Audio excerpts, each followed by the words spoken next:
We will now call to order, wow, I'm very loud, the August 27th, 2026 Committee of the Whole meeting. The Nebraska Open Meetings Act legislates the methods by which public meetings are conducted. Information pertaining to this act is posted here in the boardroom. Sheila, can we please get roll call? Mitch Wagner. Present. Skip Ballston. Present. Joanne. Present. Cindy O'Connor. Present. Emily Garrett. Present. Present. Okay, we'll start with reading our mission statement this evening. North Platte Public Schools is a destination school district and community that embraces innovative opportunities and distinguished programs to create highly competitive advantages for all students, instilling the canteen spirit in an evolving world. The canteen spirit embodies generosity, selflessness, and unwavering support through service, pride, collaboration, and grit. I would now entertain a motion to approve the publication of the August 27th, 2026 Committee of the Whole meeting. I'll make a motion to approve the publication of the August 27th, 2026 Committee of the Whole meeting. Second. Roll call, Sheila. Skip Ballston. Aye. Joanne Green. Aye. Cindy O'Connor. Aye. Emily Garrett. Aye. Angela Blakey. Aye. Mitch Wagner. Aye. At this time, I would also entertain a motion to approve the agenda of the August 27th, 2026 Committee of the Whole meeting. I'll make a motion to approve the agenda of the August 27th, 2026 Committee of the Whole meeting. Second. Roll call, Sheila.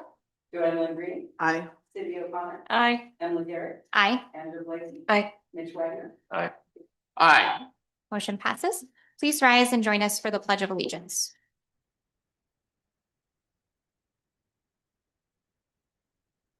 Pledge allegiance to the flag of the United States of America and to the republic for which it stands, one nation, under God, indivisible, with liberty and justice for all.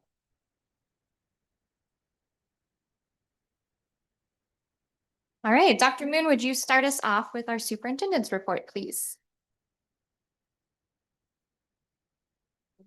Open it on yours. I can't get signed in because I don't. I don't have an attachment. I don't have an attachment. Okay.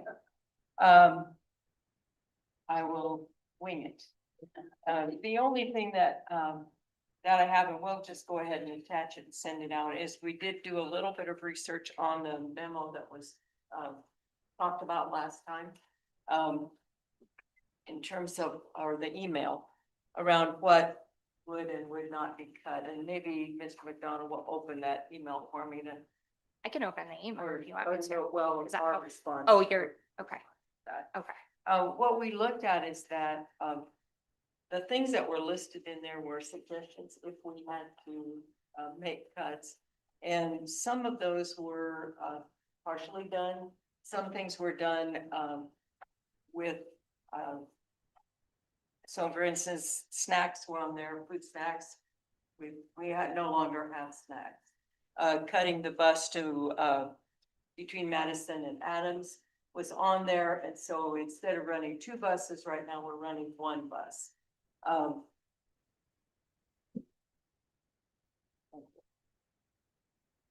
And so I wanted just to be sure that we had done our research to find out what of those conversations had actually been done. We did continue to buy computers and stayed on our schedule in terms of that schedule, so there was no cut there. We have cut some of the special ed software, so we're no longer accessing Lexis, corrective reading, read to achieve, so we went through our licenses and procedures to be sure that those things were sufficient, or that we were being efficient with those. We reduced from Get Your Teach On to Solution Tree, which is a change in staff development. That was a pretty big expense. Although when we talked about Get Your Teach On, there were a lot of components to that besides the staff development. So that also funded the Explorer Centers. Is that the right word? Engagement labs. Yeah, the engagement labs. And so some of that big expense that looked so large also funded those engagement labs and also the staff development and training that went with it. But they're done now, so we didn't have to go back that. We've limited travel for, road for, staff development, but we're still doing that. Because we do need to have our teachers and our directors involved at the state level. It really helps us to know what's going on and how to fulfill our mission.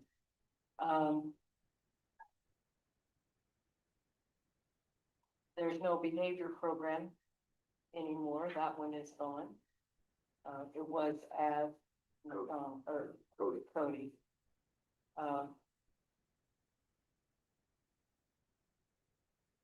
Dr. McDonald has cut the building budgets, and our principals are expecting to get budget cuts again this year. And let's go around this item. The student reporting system, we did not hire a error there. What does that And mean? What is that? It is the high school is a place where the special education teachers will have students go to have different needs residents. Oh. And so that's part of it. Formatted so that it can be part of the bill. And for graduate hires. Thank you. And then, of course, this memo is about 3 years old, or that email was about 3 years old, and since then, there have also been reductions at the central office, and the number of administrators there. So I just wanted to be sure that when we address that, because it came up at the last meeting, that, and I'm sorry that the board was not informed that those cuts, many of those cuts did happen. And I've been looking carefully, and all the other administrators here looking carefully at, are there places where we could be more efficient? And so each board meeting going forward, probably the committee meetings, each month we will look at one department. So we'll look at their mission, their goals, their staffing, and then their budget, so that you can take a look at that. Because ongoing efficiencies are really important. We always need to be watching those. And as we go into our further discussion today, I think it's helpful to say those ongoing expenses that we can be as efficient as possible, make good decisions. Did we make our decision as a priority item? That's really important, ongoing every board day.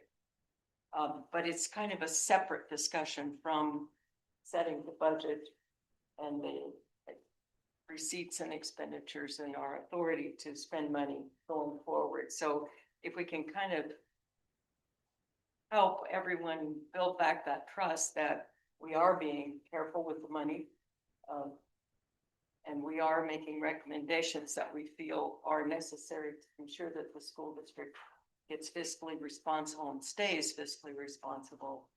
They're kind of two separate discussions, but we take both of those really serious.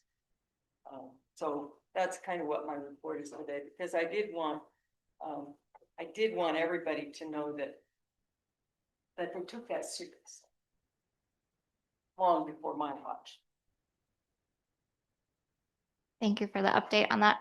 I probably have some things on that to discuss later, but I'll wait until we're on the Okay. budget portion just to make sure I keep us on track. Dr. Moon, did you have anything else superintendent report wise you wanted to report on? Only that you all received, and for everyone in the audience, we have we've been invited to Constitution Day on September 17th. Constitution and the Declaration of Independence are separate, but it's on the courthouse lawn, and just an event to ring the bell and notice that the Constitution was there. I've gotten to be in lots of the buildings. It's been a great couple of weeks, good start to school. I'm really impressed with the buildings, the teachers, the paras, the administrators. It's been a great 2 weeks. That's where the fun is, going to the building. Great, thank you. Okay, board engagement time. Board members, does anyone have anything that they wish to share as far as visits, trainings, anything along those lines with the board today? So I'll just mention, I haven't done a lot because school just started, but I was able to go visit Madison today. And I've never gone so early in the school year, just usually because I like to let them kind of get into a rhythm but it was a lot of fun to go so early in the year and to hear about the improvements that have been made by students already so soon. There's a lot of growth that has happened and it was fun to be there. Awesome. Thank you for that. Anyone else have anything they wish to share? Yeah, I attended the Evening of Excellence on July 24th, which was the night after our last committee of a whole meeting. And it was a great turnout. I had not been to one before. Last year, because I was on the foundation last year too, but we were out of town when that one was held. I was really impressed with the turnout of the people, number of people that were there. And also Terry mentioned, you know, they raised $25,000, which will go back to students and staff eventually. And, you know, we honored Reverend Herbert Birch from the class of 1963. And there were a bunch of 63 grads that were there with him, which I thought was neat. Tad Hanneberg from the class of 98. A lot of those people were there as well. And then Bishop Craig Loya from the class of 95. So it was really a fun night, enjoyable, and I was highly, highly impressed with it, how well it was put together and run. So that's my only thing. I'll start visiting schools here in September. All right. Thanks for sharing, Skip.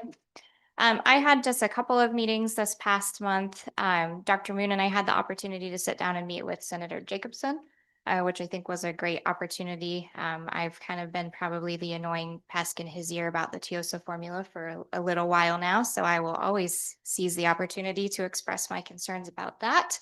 But I'm hoping there will be maybe some continued productive conversation there. So that was great.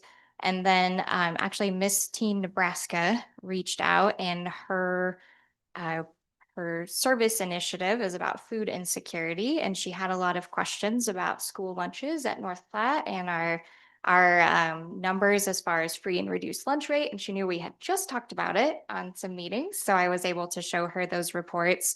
And she was able to kind of offer some things she's seen other places, some suggestions. And she did also make sure to mention that if we ever need somebody to help speak to students or encourage them to complete free and reduced lunch forms, she's very passionate about trying to reduce the stigma that might be associated with those things. And she was very willing to be involved and be engaged however that might be useful to the school district. So I really appreciated her reaching out and sharing her experience and knowledge and willingness to do that. So just wanted to make sure I updated you all on that.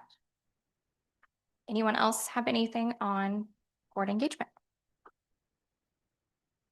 Okay, hearing none, we will go ahead and move on to public comment. Public questions and comments may take place at this time in the agenda. Individuals who want to address the board must complete a guidelines for public comments form with the date, topic addressing, name, address, and the name of any organization you represent, and give it to the board clerk prior to the meeting. I have two. Okay. When called upon by the presiding officer, the individual shall proceed to the table and state their name and address. An individual may not exceed 5 minutes, and total time for all individuals who want to speak shall not exceed 30 minutes unless a majority vote of the board approves extending the allocated time. This time for public comment shall not be used to address specific individual student discipline or employee performance issues. Complaint and grievance processes are in place to deal with issues of this nature. Everybody, Shreya.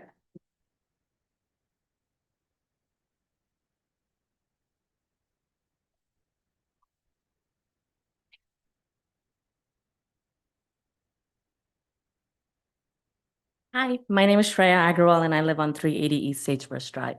I'm really appreciating the current layout of this room. So Dr. Moon, thank you for making this happen and bringing these two groups together. I'm here to talk about the mission of the district.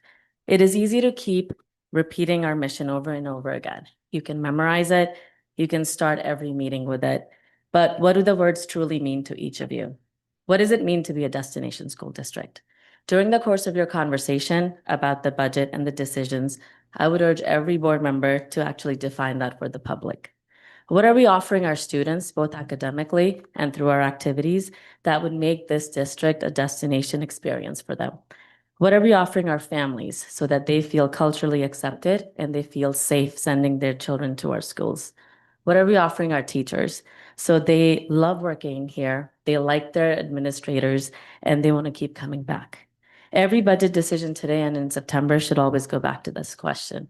Does this help us go forward in our vision, becoming a destination school district, or are we moving away from it? There was a lot of conversation last meeting about the things that the district has already cut. And Dr. Moon, I appreciate you sharing some of them. We have been struggling as a school district for a long time. If you look at the last few past meetings, last few years, the finance director and the superintendent kept urging this board to think about the future, not just the current year. There were three things that I specifically wanted to point out, and Dr. Moon already mentioned two of those. I think those things directly impact our students, regardless of what is being said on social media or from some board members in this room. We eliminated elementary art. That was done a few years ago. We're requiring our elementary teachers to figure out when to add this back into their schedule instead of having certified, dedicated elementary art teachers, because we just can't afford them. There was one teacher teaching across all 7 elementary schools. It was not sustainable. We have 4 music teachers. We do not have 4 art teachers because we can't afford it. There is so much positive research about brain development, creativity, and the benefits of art that remind us why this has to be prioritized in those early years. We eliminated kindergarten snacks, and Dr. Moon mentioned that. I was really surprised the fact that we are a school district that has 5 out of our 7 elementary schools on free and reduced lunch, that some board members were actually glad that we did that. We have kindergartners who are, for the first time, for many of them, out of their house for a full day. You have kids who get hungry by 2 o'clock because their lunch starts at 11:15 in the morning. So these kids are hungry, tired, and maybe not paying attention by the afternoon. So what do we have? Do we have kids bring their own lunch, but then some kids have a snack, some kids don't? Do we tell parents to send classes snack for the entire classroom? But if we keep doing that, we're creating inequities across different schools and different classrooms because not everybody can afford that. So what's happening right now is kindergarten teachers are spending their own personal money to pay for snacks so that their kids are not hungry by the end of the day. That's an unfair burden that we're putting on our teachers every single day. And the last example, which truly does impact students, is combining the administrator for student services and special education and calling that a savings is actually doing a disservice to both jobs. The amount of paperwork and oversight that is needed in the world of special education, Ms. Erica Johnson will tell you that, continues to grow and the funding keeps going down. Anytime there's a problem, we have over 700 kids that are receiving services. Anytime there's a problem for families, for service provision, for any paperwork, it gets to this administrator. There's 50 different people that are managed under this specific department. So there's a lot of work that needs to be done to make sure a kid and the staff is actually connected in the way that's most effective. That's one department. And then you have student services, who in the past, I didn't know this. I sat down with her for 2 hours before she left to truly understand her role. She went to court hearings when needed, so that way the district could have their teachers and principals in the classroom. They did not need to leave their buildings because she went to those court hearings. She headed the committees related to safety and security, but she conducted a threat assessment for every single student that was flagged as maybe wanting to harm themselves or others, which is a very time-consuming and crucial task. So we took 2 really sensitive and very important responsibilities, and we're combining them, and we're saying that that's a savings. So unfortunately, in the next few months, years, things might fall through the cracks.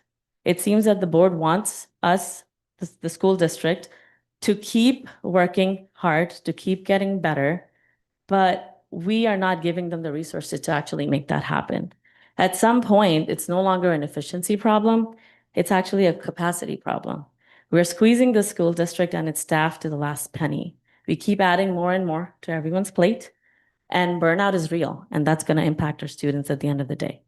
I really would urge this board, as you're looking at your budget to truly think about what this decision is going to do, not just today, but in the next 3 years, in the next 5 years, because we need to do better for our students, for our teachers, and for our community. Thank you. Thank you, Shreya.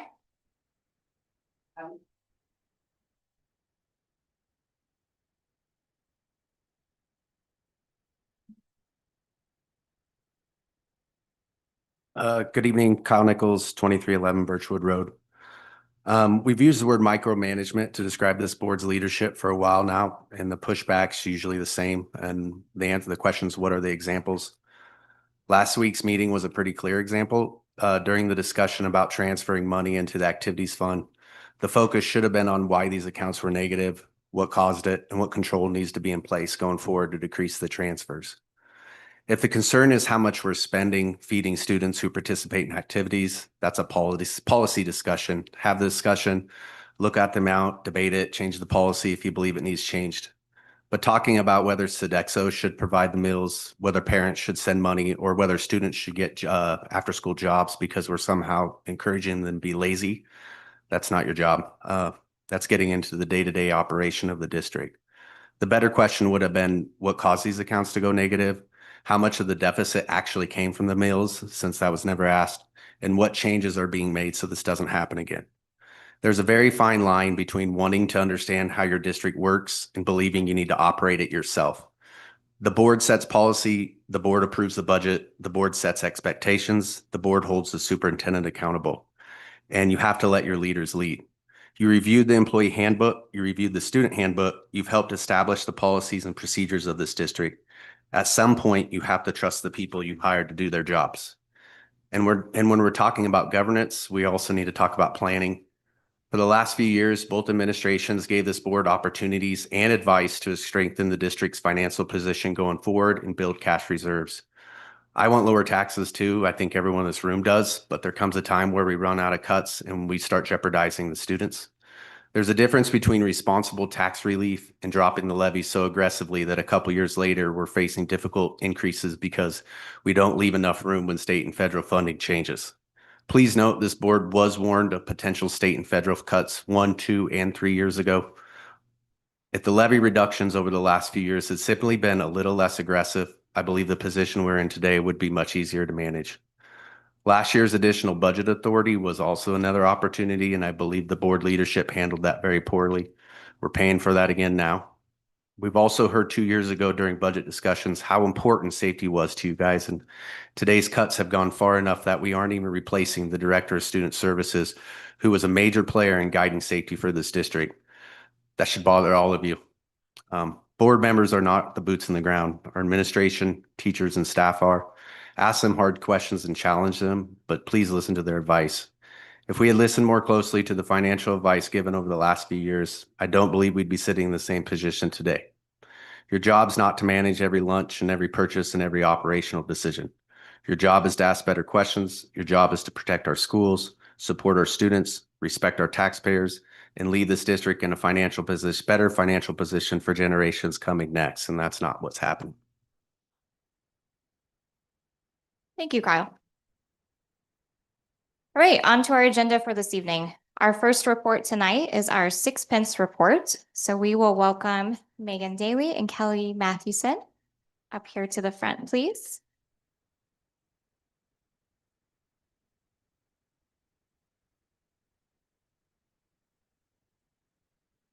We have a slideshow, so I'm going to share that on the Zoom so that everyone can see it. Yep.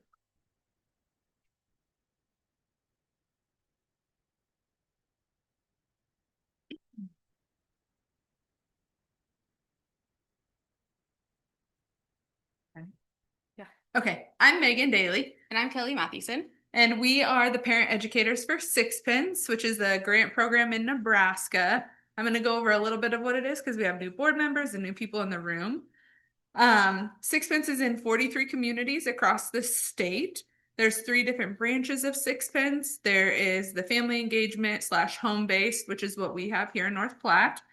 There's also the center-based, which is similar to a childcare, but it goes through the local school districts.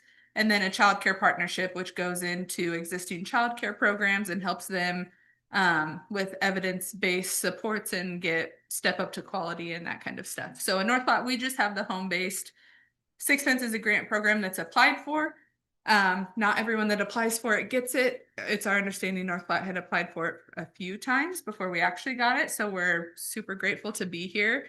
Kelly and I are both going on our 5th year, and we've been here since the inception, since we got the grant. So that's really exciting. We've been able to see a lot of change, and we're excited to share that with you guys today. So what is Sixpence? Sixpence is an early childhood parent education program for families that have children ages 0 to 3 or that are expecting. Families can enroll in our program as soon as they find out that they are expecting until their child is, we want to work with them until their child is about 18 months old. Our goal is to work with families for at least 18 months, and they can stay in our program until their child enrolls in preschool or until they turn 4. Our goal is to promote attachment, bonding, healthy relationships between parents and their children. We also want to empower parents to be their kids' first teacher at home in those first 3 years before they come to school or start preschool. We educate parents about creating secure attachment with their kids through building relationships, supporting their kids' confidence, celebrating their successes, and doing most of that through play. We bring activities into homes that allow interactions for parents and kids. And most of the activities that we bring are objects that you can find around the house, because it's really important to us to show parents that for toys and games and activities to be educational does not mean you have to purchase them. They don't have to have batteries. They don't have to talk to your kid or play sounds or have shiny lights. We generally meet with families in their home on a weekly basis, but we have a program minimum of 3 times a month. Not everybody has a home that's conducive to us meeting in their home. So we also have a space at Buffalo Early Learning Center that we can use. It's a classroom that's set up with a bunch of open space, and that's really helpful for kids that don't live at home with their parents or families that are multi-generational living in a home and there's just not a lot of space. We also meet with families in the community. So we meet at parks, we go to the Children's Museum or the library, and are able to show families experiences that they may not otherwise think of on their own. Another thing that we do is host a social event every month for all of our families. We invite everyone.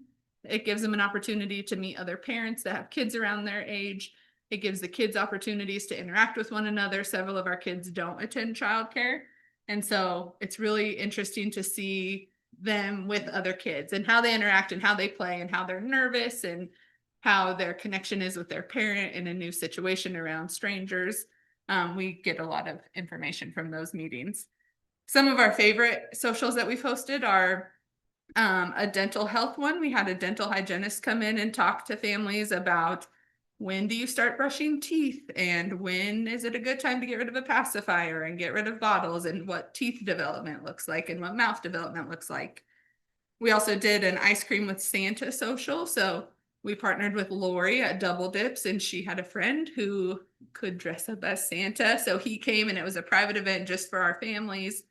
And they were able to have ice cream, and they were able to get pictures with Santa, which they may not have otherwise had an opportunity to do. So that was really exciting for us. We had a really good turnout for that. And then we also do family photos every year, which is probably our favorite. Photos are expensive and not everybody can afford that. So we get things from our house and we craft things and we make backdrops and we schedule a photo session for families. It's like a mini session. We take photos of them ourselves. And then we usually do it in October, November. And then at Christmas time, we're able to gift them a canvas of a photo of their family. And that is so impactful. I can't tell you how many people have cried over it. It's so exciting to go into their house and see 3 different family photos that we've taken for them hanging on the wall. They're so proud of it, and it's very exciting. These are the automatic qualifiers to participate in Sixpence. Parents not having a high school diploma or GED, if they are under the age of 21, if they are eligible for Medicaid, SNAP, free reduced lunch, if their child has an IFSP, or if their child was born premature or with a low birth weight. Most of the families that we currently work with are teen parents, first-time parents, and system-involved families. And our program is voluntary, and families sign up because they want to participate in the program. Kelly and I are always on the lookout for different training opportunities to better serve our families. Coming into this role was new for both of us, and so it's been a learning experience for us. Some of the trainings that we are really grateful to have been able to attend and are certified in are infant massage. So we're able to teach parents how to do infant massage with their children.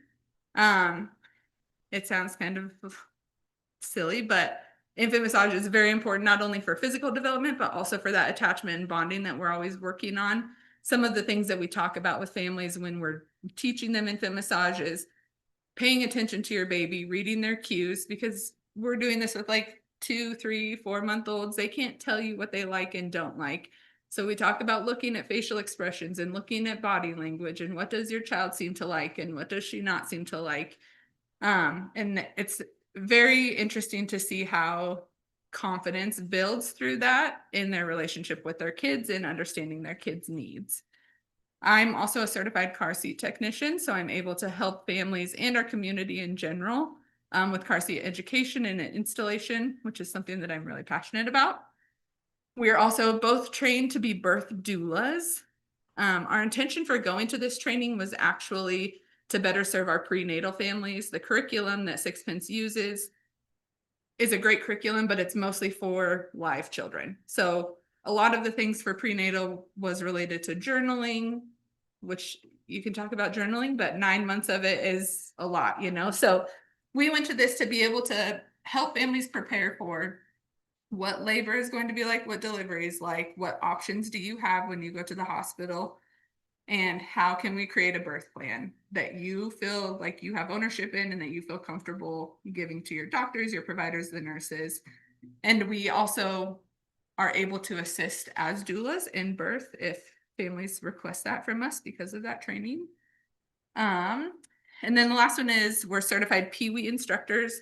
That's parents interacting with infants. It's a parenting class. And it's ideal for parents that have children 0 to 3. They bring their kids to the class, set up different activities. It's very similar to what we do one-on-one with families in home anyways, but this is just doing it at a larger capacity. Some of the trainings that we're looking into in the future are baby sign language and lactation counseling, just to be able to better serve families that we work with. Each year, Sixpence has us complete different assessments, and so now we're going to move into that portion where we go through our results from our most recent assessment years with you. So we will start with family stressors. The frustrating thing about these graphs and results is that Sixpence did not put our local results in the same order as the state results. So just be mindful of that as you look at them. I have labeled them, so just so you know. Free and reduced lunch is equivalent to low-income households. Our local qualifiers are pretty similar to the state average. And economic hardship remains to be the most significant qualifying factor. These are some of the additional stressors that families are surveyed on. Some of the standout statistics for us were the parental mental health. The state average families participating in Sixpence, 38% of them reported having a mental health history, while our local families, 89% of them reported a mental health history. This asks about current and past mental health and if they are or have ever received any kind of treatment for their mental health. For substance abuse, the state average for families participating in Sixpence was 15%, and locally 44% of our families reported having past or current substance use. And then children in foster care, for the state, 3% of children in Sixpence are in foster care. For North Platte, 22% of our kids are in foster care. And the really sad part is this wasn't surprising to Kelly or I at all. North Platte, Lincoln County is the 4th highest county in the state of Nebraska for removal of children. The state average is 6.4 children per 1,000 that is removed from their home. And North Platte's average is 13.6 children per 1,000 removed from their home. We'll talk a little bit more about how these additional stressors maybe affect our children and families that we work with as we go on. These are the results of a survey that our families take about their experience in our program. 17 families responded to the survey. Some of those families do have 2 children enrolled into our program, and so they only take the survey one time. And all of our families felt pretty strongly about their experience in a very positive way. For the parent-child interaction assessment, this is a video assessment that Kelly and I submit. We record a 7 to 10 minute video of children interacting or playing with their parents. We're not involved in the video at all. And then we submit that video to the University of Nebraska Medical Center, who is our oversight that does all of our assessments. And they dissect the video and pick it apart. And they look for evidence of building relationships, promoting learning, and supporting their kids' confidence in that 7 to 10 minutes. The scores that you see here are an average for all of the North Platte families, and it's only for the families that have been able to complete this 2 years in a row. We do it annually just so that we can measure growth. Not all families have been in the program long enough to complete it twice, so the results here are only for the ones that have been. The highest score that you can get on this assessment is a 5. Our score stayed pretty consistent from year 1 to year 2. The gray bar is for 2024. The blue bar is for 2025. We had a slight decrease in the promoting learning. So that's been what we've really been focusing on this year with our families. In the same breath, we're really proud of these scores. Despite our families having higher mental health history, higher substance use history, higher child care or foster care than the state, our scores compared to the state are really good. For building relationships, our average for 2025 was 4.16 and the state average was 3.87. Promoting learning, which is the one that we were lower in this year, was 3.67, but the state average is 3.25. Supporting confidence, we were 3.73, state average is 3.25, and the overall score for the entire assessment, our average was 3.9 and the state average was 3.5.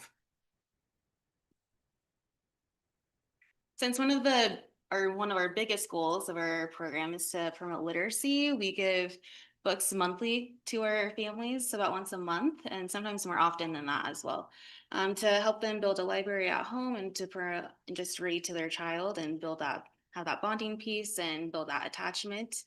And reading doesn't only mean reading the words on the page. It also means you're talking about what's going on in the book, the pictures, colors, characters. We talk to parents about this a lot because we have some that are not comfortable reading or not confident reading at all. And so we don't want them to be discouraged reading to their kids because it's very important. Playing games such as peekaboo and singing nursery rhymes is also considered part of the literacy survey. And as you can see, we're not very sure why there's only 83% of our families that said they only have at least 10 children's books. We had some new families enroll around this time. And so that's our theory. But we have checked in with all of our families to make sure that they do have an adequate number of books at home. We do a social emotional assessment. This focuses solely on the child. This one doesn't have anything to do with the parent. The program goal is a score of 50 in each category. All of our scores are really close to 50, but most of them are right below it. We can't say for sure, but our theory is that this may tie back to having parents that have a history with mental health, substance abuse, and being in foster care. Our parents work really hard, and that shows in their assessment results that they're doing their best to build their relationships and promote that learning and support their kids.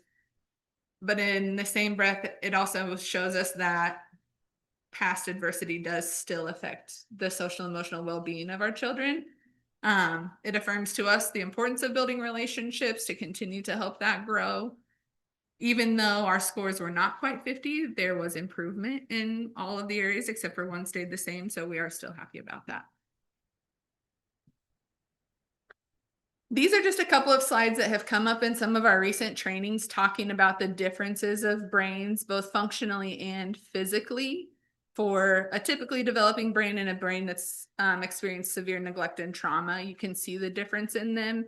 And then that also talks about a lot of the differences in the diagram. We've shared this slideshow with Sheila, and I think she's going to attach it to the minutes. It's something that's just been really impactful for Kelly and I in our trainings, learning about some of the families that we work with and some of the differences that we experience. So we wanted to share that with you. And then this one is also an activity map showing the differences of activity in brains for typically developing and one that has been exposed to severe neglect and trauma. And the biggest difference area is in those temporal lobes, which is really responsible for memory, learning, recognition, language, and speech. And those are areas that we see kids struggle with regularly. These graphs show the health outcomes in our families. These are all self-reported in a survey that they all take about themselves. And the program goal is 90% in each category. The lowest number for both the state and locally is for smoke-free homes, and that also includes vaping in the home or car. Good health status, we have a couple of kids who were born with pretty significant medical needs. And so for the most part, they're doing okay, but they are also going through treatment and care is ongoing. Medical home refers to having a primary doctor that they see regularly. And all of our families have insurance, whether that's private insurance or Medicaid, and we love that. That kind of wraps up our presentation, but we're happy to open it up to any questions that anybody may have about our results, about our program, what we're doing. Beyond this slide, we have a couple of slides of testimonies that we've gotten from past families, current families, and a couple from local attorneys that we work with. And so we'll flip through those as we answer questions. How many families do you currently have? Well, we currently have 24 kids. Some of those kids are within the same family. So families, I think we're at 19. So yes, and 24 is capacity for us. You have a waiting list? We don't technically have a waiting list. We can go up to 15 kids if we want to. So anyone that applies right now, we would still bring them into the program. We're also in kind of a interesting time where kids are starting preschool, so they'll be moving out of sixpence. So we'll have a couple spots, maybe. Well, those have all started. We have a couple that are turning 4, and so we'll have some spots open up. So even if we take in, I have 2 that are pending right now that will probably join, but our numbers will continue to fluctuate just from some leaving. And how many can you take? 24 kids is considered full. We can take up to 30.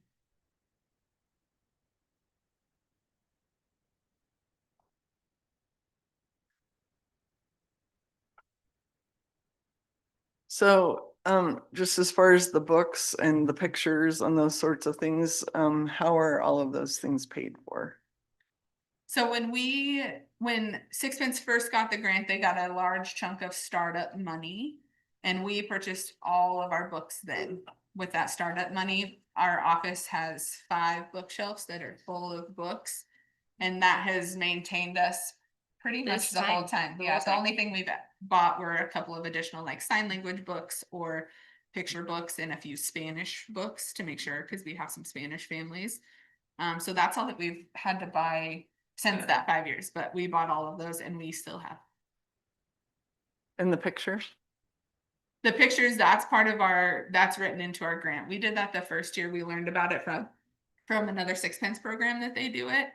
And so the following year, we wrote that into our grant as part of our cost. One of the expectations of Sixpence is that you spend $100 per family per year, however that may be. So a lot of that goes into the socials. And we've just chose to sometimes be more creative with socials to not spend as much money so that we are able to do the pictures for them. I'm gonna send you an email after this because I have an idea that might save you some money on the Okay. picture side. So, Thank you. yes, you're welcome. Sounds great. And how often does that grant renew? Annually. Annually, okay.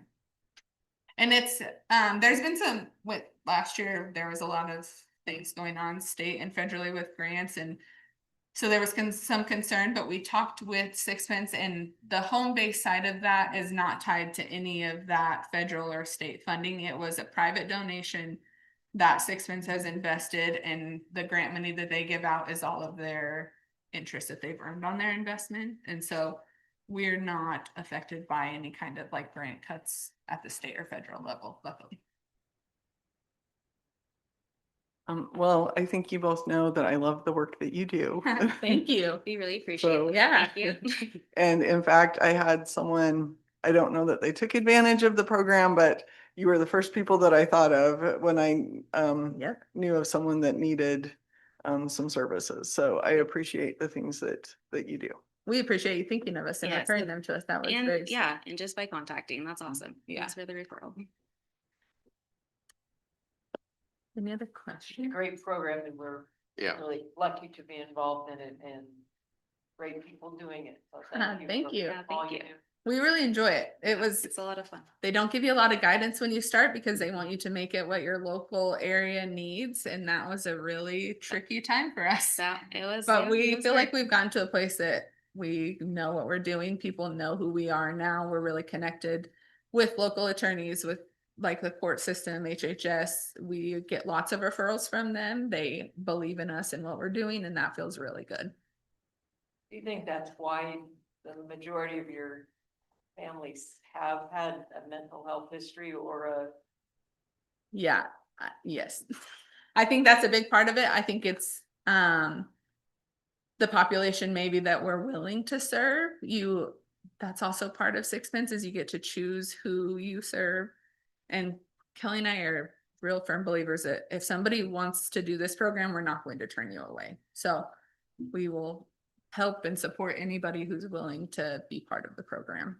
And we will advocate for you too. Yeah. During very hard times. Anything Thank else? you guys for sharing. We really appreciate Thank your you for report having us. and the work that you do. We appreciate it. Thank you, ladies. Thank you.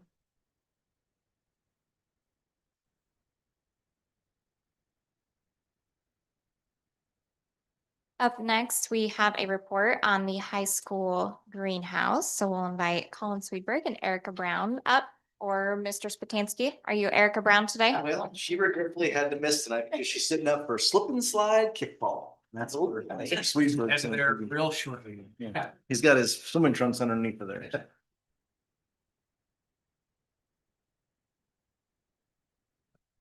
I have a little slideshow as well here.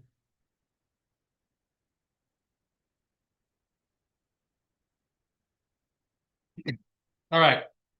Good evening, members of the board, and thank you for your time. We're here tonight to present our vision for a new agricultural facility featuring a dedicated greenhouse and an attached multi-use building.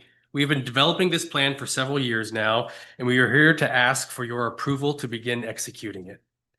Currently, our students primarily learn through traditional classroom instruction and small-scale simulated labs, relying on indoor plant racks and animal models. While we work really hard with them while maximizing the resources we have, these setups simply cannot replicate the hands-on real-world learning that our students can deserve. This proposed facility bridges that gap while directly supporting our district's mission. The greenhouse will serve as a fully functional working laboratory for our plant science, floriculture, landscape design, and natural resources classes. The attached multi-use building will provide flexible classroom space as well as safe, short-term housing areas for potential livestock and veterinary labs. Together, these spaces will unlock incredible new opportunities for our ag program and the wider student body. Beyond the agricultural sciences, this facility is also designed to teach real-world entrepreneurship. It will serve as a central hub for our FFA chapter and be there for student-led fundraising. By hosting community plant sales throughout the year, the greenhouse is designed to be financially self-sustaining. At the same time, our agribusiness students will manage it as a functioning enterprise, gaining direct experience in budgeting, pricing, inventory management, marketing, and cash flow analysis. I want to emphasize that we're not coming to you today empty-handed. Our FFA chapter has been diligently saving funds specifically for this project since its start in 2018. Thanks to some very hard work by a few of our past members and some very generous local sponsors, we have already secured a significant amount of the initial capital. Moving forward, we plan to apply for some critical grants and partner with our school foundation to raise the remaining funds. While we're fully prepared to secure the rest of the funding through our own continued efforts, we would certainly welcome some district financial partnership as well. An investment in this project would greatly accelerate our timeline and help realize the full potential of the facility for our students much sooner. We know that one of the district's strategic goals is to foster stronger community partnerships, and this project embodies that goal perfectly. Whether it is our landscape design students growing and designing arrangements for local beautification projects in our school district or for community members, or collaborating with summer programs like Kids Club, or maintaining a FFA community garden that our FCS programs can use the produce for, or simply to have for our local neighborhood people to have access for as well. This space will serve North Platte well beyond the school day. Most importantly, agriculture is the economic engine of North Platte and Lincoln County. Our ultimate goal, and I would say my personal reason for being a teacher, is to train the next generation of agriculture leaders here in our town. By equipping our students with practical, high-level skills, we're not just sending them to the workforce to be individually successful, but we're sending a highly capable, ready-to-work labor force back into our community and ensure that North Platte continues to thrive as well. Now, I don't know if you're like me, where pictures and numbers help make things make sense. So while we've been working on this, Mr. Spatansky and I put together a little presentation that can help put some of these pieces together and catch you up where we're at. So to start, when we first pitched this to our administrators, we realized maybe the most logical thing would be to do this in phases rather than trying to bite off the whole chunk at once. And so we figured we'd start with the greenhouse for a few reasons. One of the biggest ones is just so we can get the visibility and the hands-on space there as soon as possible, and can get students in that lab. While also then hopefully the greenhouse can serve as a revenue source, and we can reinvest that into hopefully supporting phase 2 of the project, which would be that multi-use ag building. And the main focus of that would be to give a space for a lot of different uses, specifically an animal lab. I know last summer, I know Mr. Spatansky and I went and toured a program up in Columbus. I went and looked at Scotts Bluff's facility to see what works for what they have, what doesn't work, and to hopefully create something that would suit our students really well. And this is kind of what we came up with for those things. So right up to this point, we've been just in discussions with Jack Baker and the folks at JEO Architecture to get some preliminary numbers. And through the designing phase of this, there's probably going to be a little bit north of that 118.5. They do have some hourly fees that are associated with that, but just to get the ball rolling, we'd be looking at probably about $150,000 for the design, the location. And you can see there on either of those phase builds, just for simple math, about 400,000 and 600,000. These bids that they gave to us, or estimates, were put out in September of 2025. So I'm sure that things have changed a little bit. He did say, however, that some of the costs have come down. He's seeing some projects come in 5 to 10% below budget. But I guess when it comes down to it, between the two phases, we'd be looking at in that 1 million to 1.4 million. I would say it would be a kind of a rough estimate between some of the add-ons, furnishing the whole property and everything. So just kind of gives us some ballpark figures to look at. In terms of where we're currently at, so like I said, we've been raising money since we started our program. So currently our chapter would be willing to participate with $150,000 that we've already raised through student fundraisers and through some community sponsorships. Both Miss Brown and I, in just our work as ag teachers, have been working on a few different grants that total up to about $175,000. And then we've been in close contact with Terry and the foundation. I know they discussed it at their retreat this summer. And from what I can tell, at least, they seem very supportive to help us in that as well. One of the discussion potentially would be that this would become a large capital campaign type of drive through the foundation. And coupling that with the funds that Mr. Sweberg and Mrs.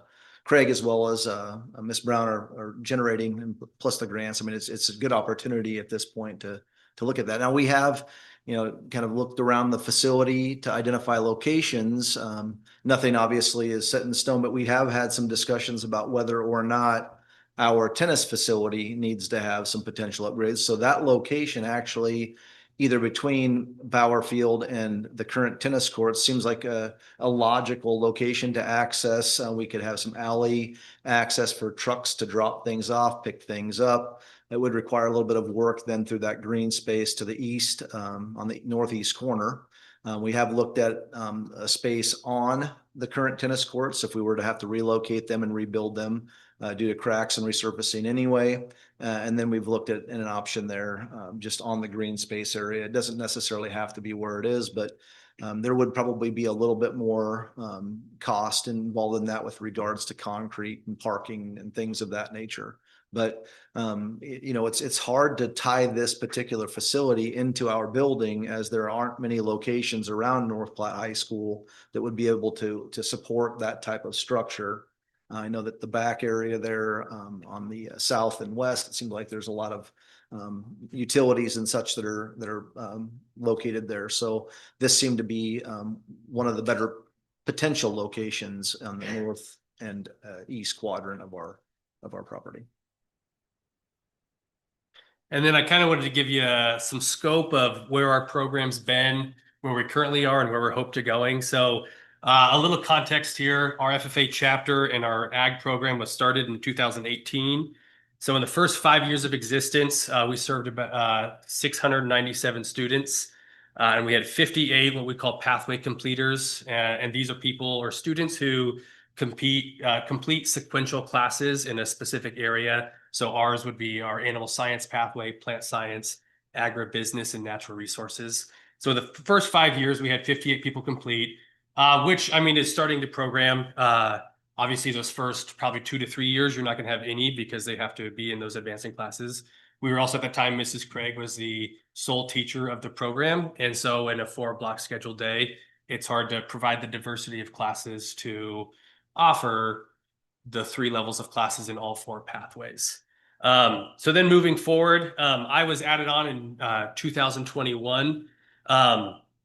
And naturally through a second teacher, we saw some growth. And then these last 4 years, then we've seen some even more growth through that. Specifically, our pathway completers has increased to 183 students now that we've had. And those are people that I consider like those are the ready to go workforce that are skilled in very specific areas to go into the world. So through our counselors are very good about promoting the advanced classes to our students. And as we've figured more logistics things out, so just a little data there. In our first 5 years, we were having about 139 students a year. And now we see about 178 students come through our doors every day. And then the biggest thing obviously is that 215% completer acceleration over the last 4 years. Now, as we look at those all together, since its start, we've served 1,400 students. We've had 241 students complete a pathway in our program. And I like celebrating those successes. I'm also somebody who I just get antsy thinking about right now, and I want to be thinking 3 steps ahead. And so I think about specifically that completer number, what it could be and what it'll take to get there. And so I often use the data piece that in Nebraska, 25% of the workforce is working in the agricultural world. So my goal and my thought process is that I should be training 25% of our student body to be prepared to go into that workforce. And so we clearly have work to do there.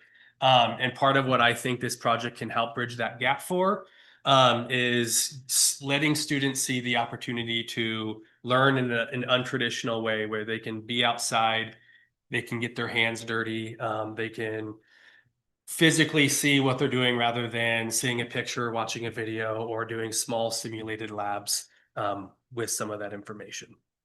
So some of the opportunities for both district and community impact, we currently are teaching some of our, both of our ag classes out of rooms that were not designed as ag classrooms. Mr. Swedberg instructs out of a room that was once a drafting lab, and that's where he teaches our entire plant science pathway. Miss Brown teaches out of an autos lab. There's some really good utility to that, as we have an open garage door that we can bring in different animals from time to time for some review, but it would allow for the program itself to have its own location that would have access to all of the things that they would need. Plus, we could reutilize the spaces in the building, as we're seeing a lot of students leaning towards these skilled and technical science pathways. For example, this year we have one instructor that will be moving from woods exclusively to small engines, as that particular pathway is growing significantly, but he'll be teaching that then out of the electronics lab, which doesn't have a lot of the needed equipment for all of that. So running engines and stuff are gonna have to be shuttled up and down the hall to the autos lab to do that. But to really reutilize that space for the students that are interested in those particular pathways. Obviously you can see the utility for the science connections with plants and growth, and the data collection pieces that go on with some of the pieces in mathematics as well. And then obviously Mr. Swedberg talked pretty in depth initially the community partnerships that exist. Just to hear him talk about it prior to this meeting was pretty enthusiastic for me, because when you've got people like Mr. Swedberg or Miss Brown leading the charge for a program, and that their whole mission is to impact the lives of the kids that they have, coming forward with a plan to do something like this as a district, I think would be a really well invested time. So yeah, just wanted to talk through a few of those as well. And then I know I've researched or talked with a lot of other schools. The Ag Teacher Network across the state is a pretty tight network. And so working with them to see what works. And I know the thing that comes back to me a lot is how can we work with our local greenhouses to collaborate? I think of, if I can promote a summer job for my students, they can be highly skilled to work there. And at the same time, the greenhouses can have that security that they would have a competent workforce there as well. And then they can teach us their expertise in that whole thing and bring it back to the center there. So, I think we have the vision and the initial capital and some community backing. We're simply asking for your blessing to take the next step and bring this facility to life. Thank you for the continued commitment to our students, and I'd be happy to answer any questions you might have. I don't have a question, but you guys have done some amazing things in the community the last few years, and I appreciate everything you've done. Thank you.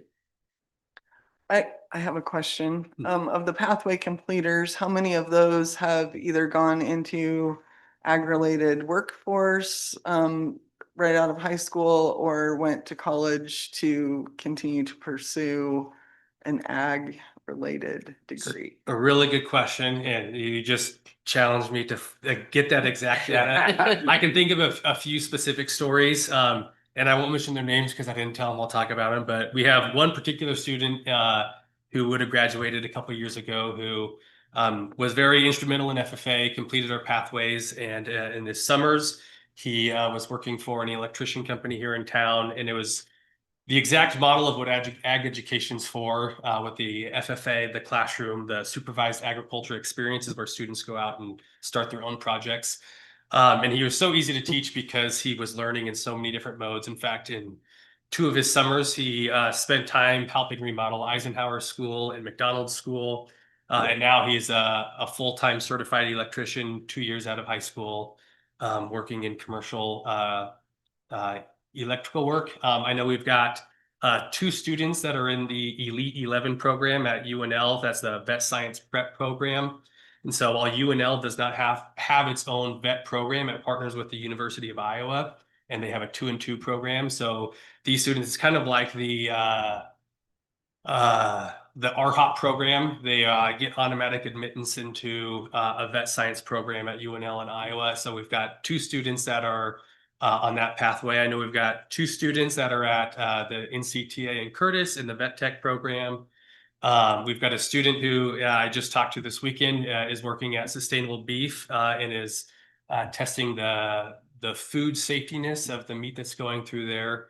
And so I'll certainly get that data because it's fun to see what students are up to now. And I just finished my first, this is my 6th year. So 2 years ago is my first class I had start to finish. And it's a blessing to now get to see them as productive adults and citizens in North Platte here.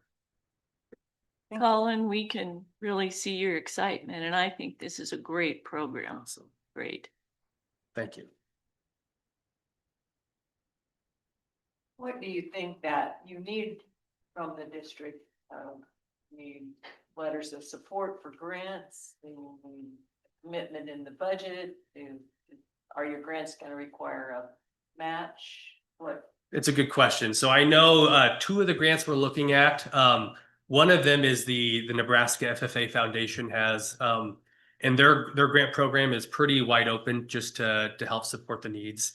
I know 2 of the grants that we have are looking into would have matching funds as a part of it. And there's a few different ways to get that. I also know this is where I relied on Dr. McDonald or Mr. Smetansky here because, you know, I say my focus was on the plants and the education, and I'll let them deal with the hard stuff. But I know that was at least some of it there.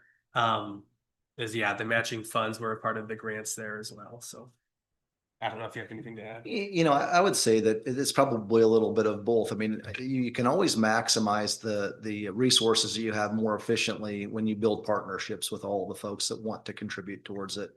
You know, so I think that obviously the district contribution of the space and the land is a fairly substantial investment, but ensuring that we have not just the building, but also the equipment and the furnishings that are within that to allow the staff that are impacting kids the best opportunity to do that. So that I don't know is all built into this. That's why I kind of threw a number that was a little higher, anywhere between that 1 million and 1.4 million. I'm not sure where that is, but that might be something that we at some point in time would have to build into our. Also, making sure that the district is willing to support in terms of like additional, that would be an additional electric bill, water. Sure. Plumbing, those types of things. And so just making sure that it's something that can be sustainable prior to that large commitment from the foundation, just making sure that it's something that we're willing to also support and invest in. Good point. There's a lot of support statewide for ag, obviously, and a lot of farmers that contribute to the FFA Foundation and that group. So I might have some ideas of places for you to ask for money. I have a little bit of a history with FFA because my ex-husband was an FFA teacher, so I know a lot about all the fundraising. But it is an incredible organization like FBLA and those, it teaches so much more than agriculture. All the leadership and all the public speaking and all the responsibilities. It's incredible. We appreciate all you do because it's not a 8 to 4 job. Certainly. Yeah, thank you. I think when we talk about our goals as a district, it's easy to get wrapped up, and we had a public comment about what does it mean to be a destination school district. And I think sometimes we have to go back to the heart of who we are as a community and what's not only going to attract people here, but what's going to keep the people that are from here and rooted here solid in this community so that they do want to come back. And I feel like this is definitely a heart of our community. I think it's true to who we are, North Platte and regionally.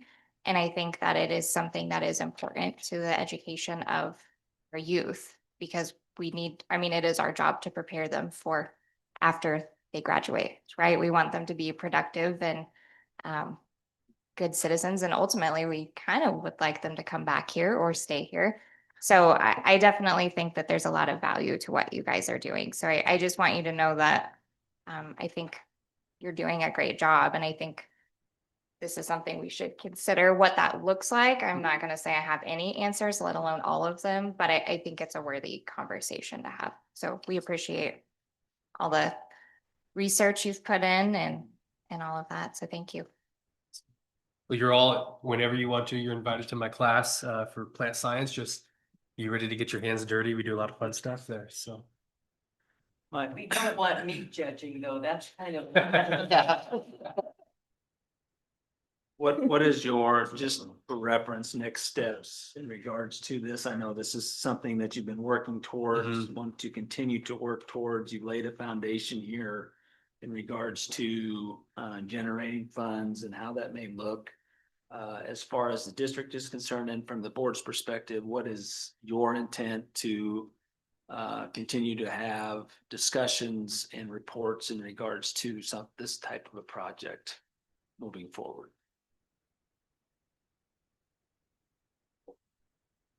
That was a question, sorry. Yeah. Would one of the next steps be to firm up with where, if the money was raised, where it could go, because you can't go very far in the design process until we would be able to make that decision. Would that be one of the first steps?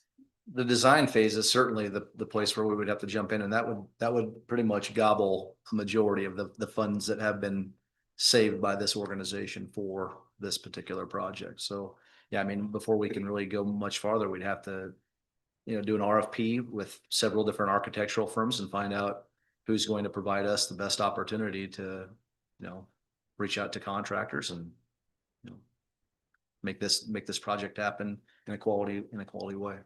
When we discussed with Terry, she had talked about, I mean, if you can have that drawing in place, that capital campaign is easier when they can visualize and see what it's going to look like rather than just trying to conceptualize it there. So yeah, I would think having that conversation with the foundation, with the design process. So yeah, we can start to narrow those numbers down and get a more specific or honed in. You definitely have a lot of engineers. Yeah. Once you decide approximately where you want it, you have to spend the money, and that might be a small investment from the district's but let's put together a next steps plan. You got it. We will do it. Any other questions? All right. Thank you very much. Thank you. Thank you.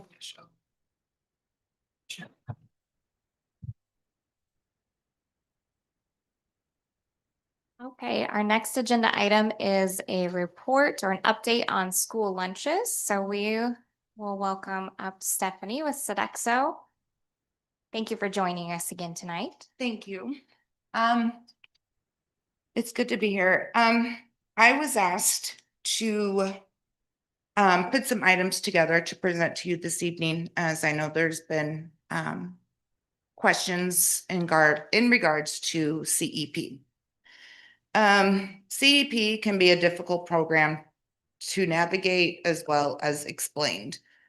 For those of you that may not be familiar with the program, CEP stands for Community Eligible Provision. The school meal option of the National School Lunch Act enables schools to provide free breakfast and lunch to all students.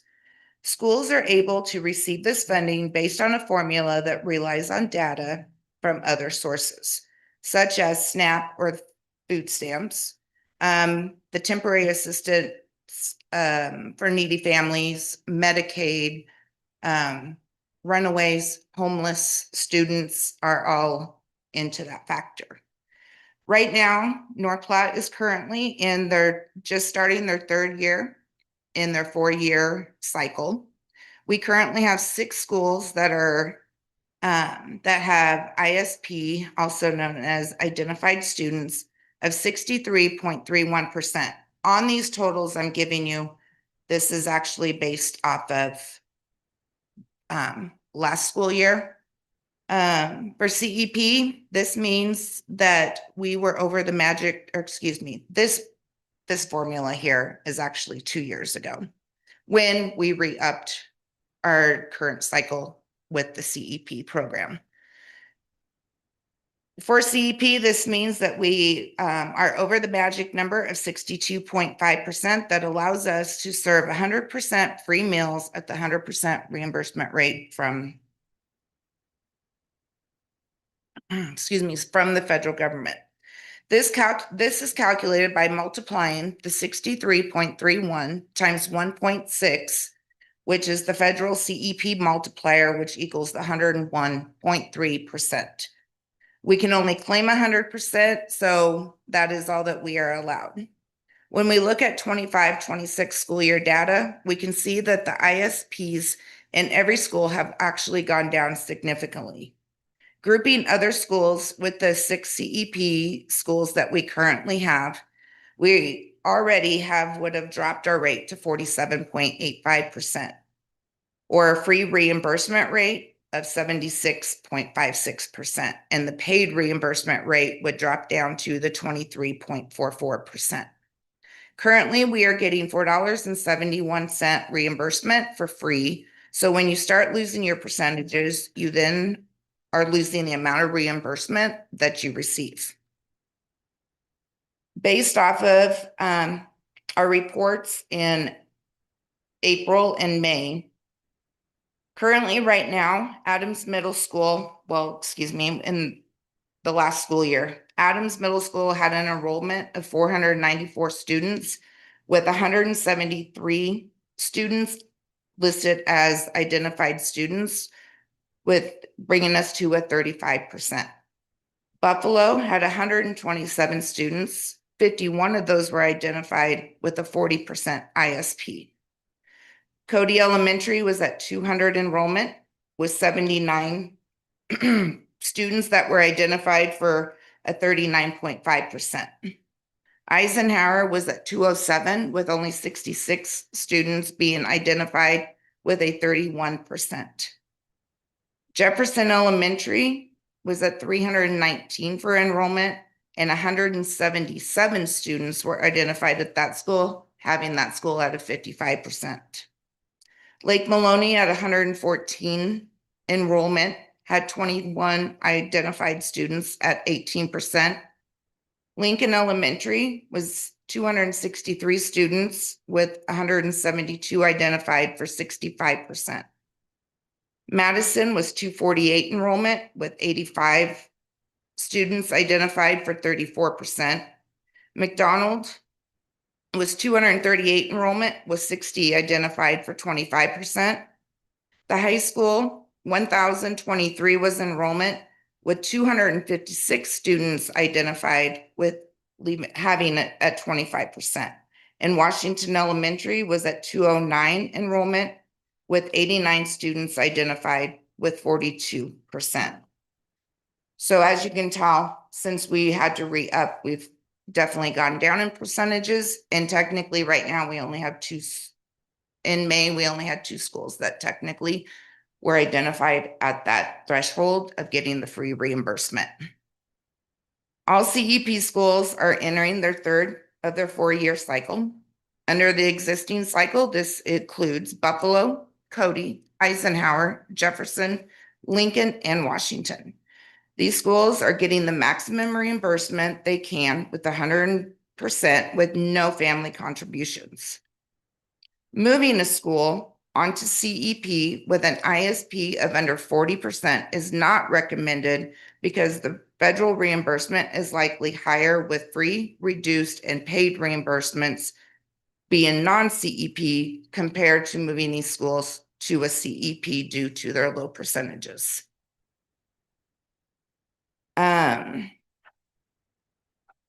To calculate what it would cost to move all schools to universal free meals, both CEP and free reduced paid meal operations, we take what last year's contributions from families was, as far as in money they put into their students' lunch accounts.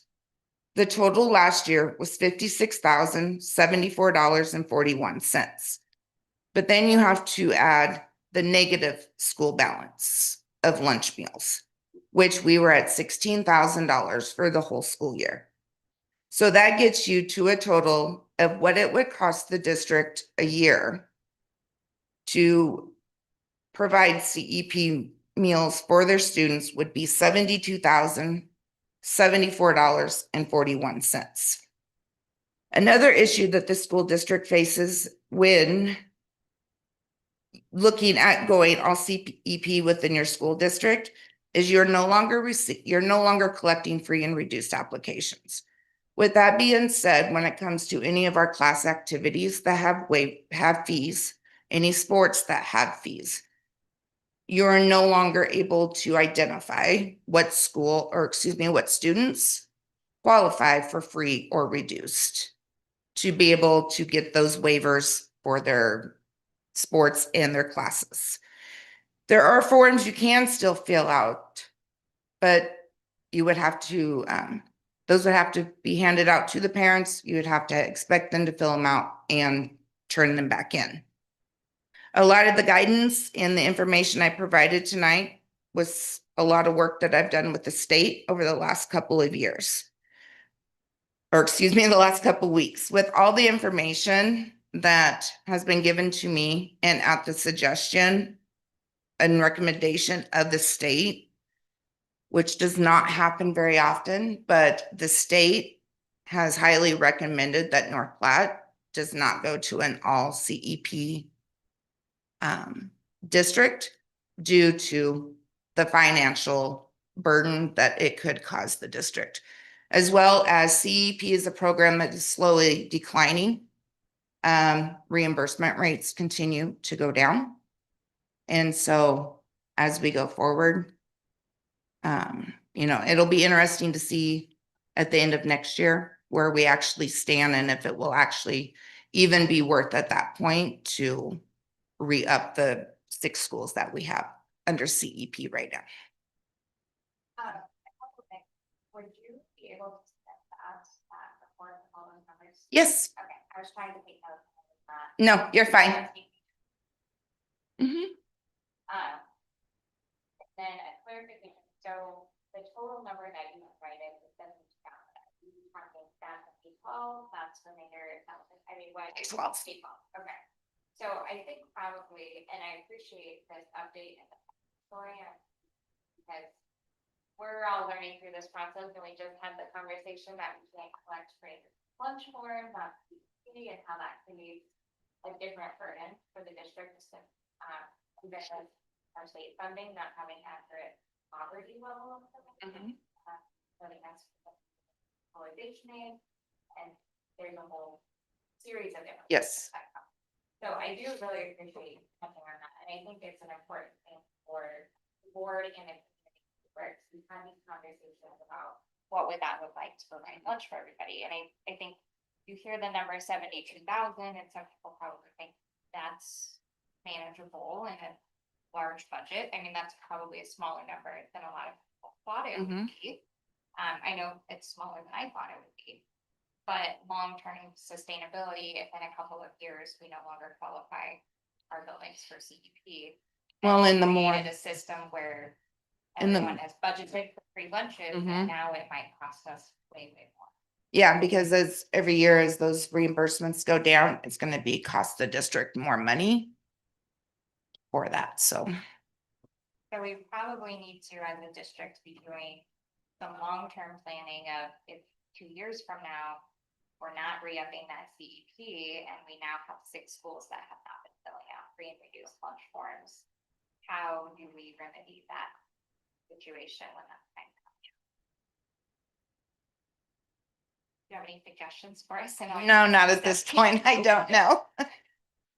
I appreciate that information. Board members, do you have any other questions for us? You're clearly a wealth of information for us tonight, so appreciate that. Thank you. I just appreciate you did a lot of legwork on this.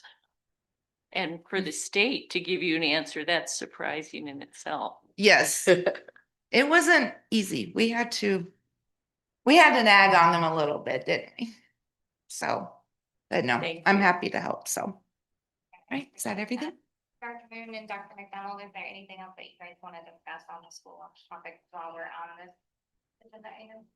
I don't think so. I think that we'll probably need to listen to the guidance from the state, and there's just so many variables and so much unpredictable about what's gonna happen when that application comes out next time. Thank you. Thank you. All right, Mr. Mills with our staffing update, please.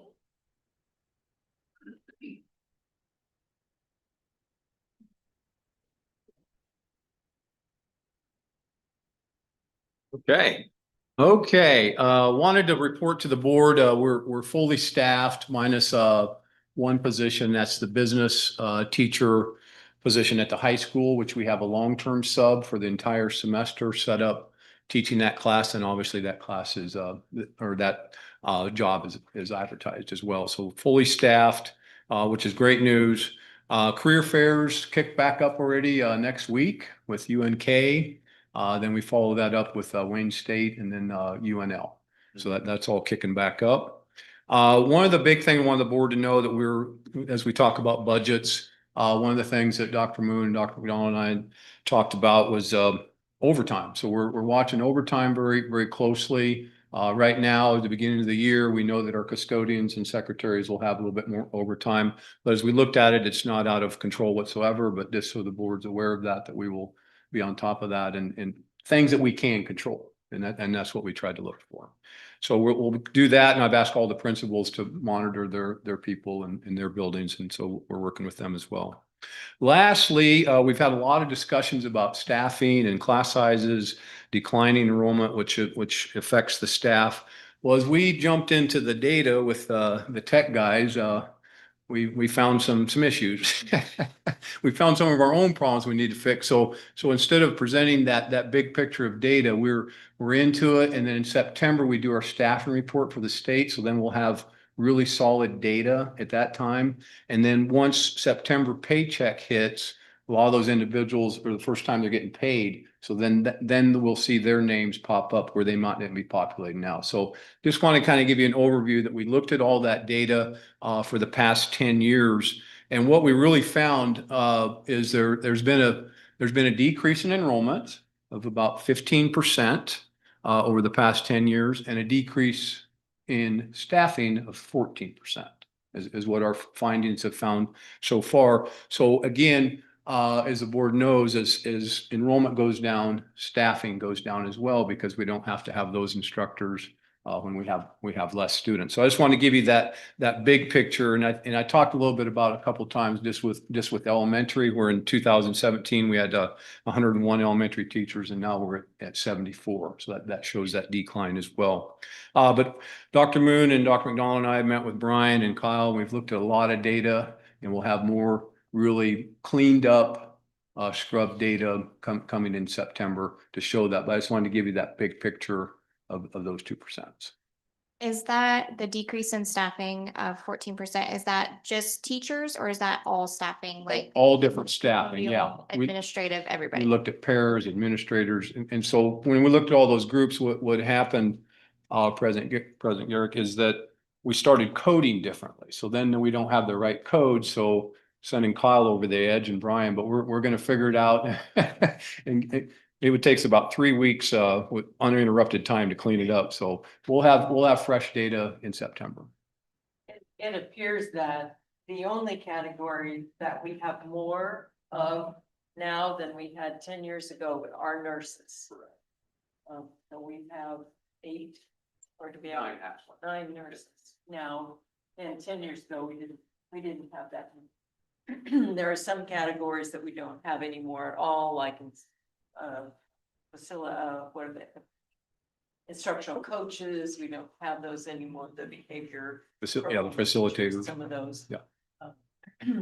All the other categories sort of appear to have adjusted as for instance, you close a building like Osgood, then there's a custodian and secretary that are no longer on the workforce.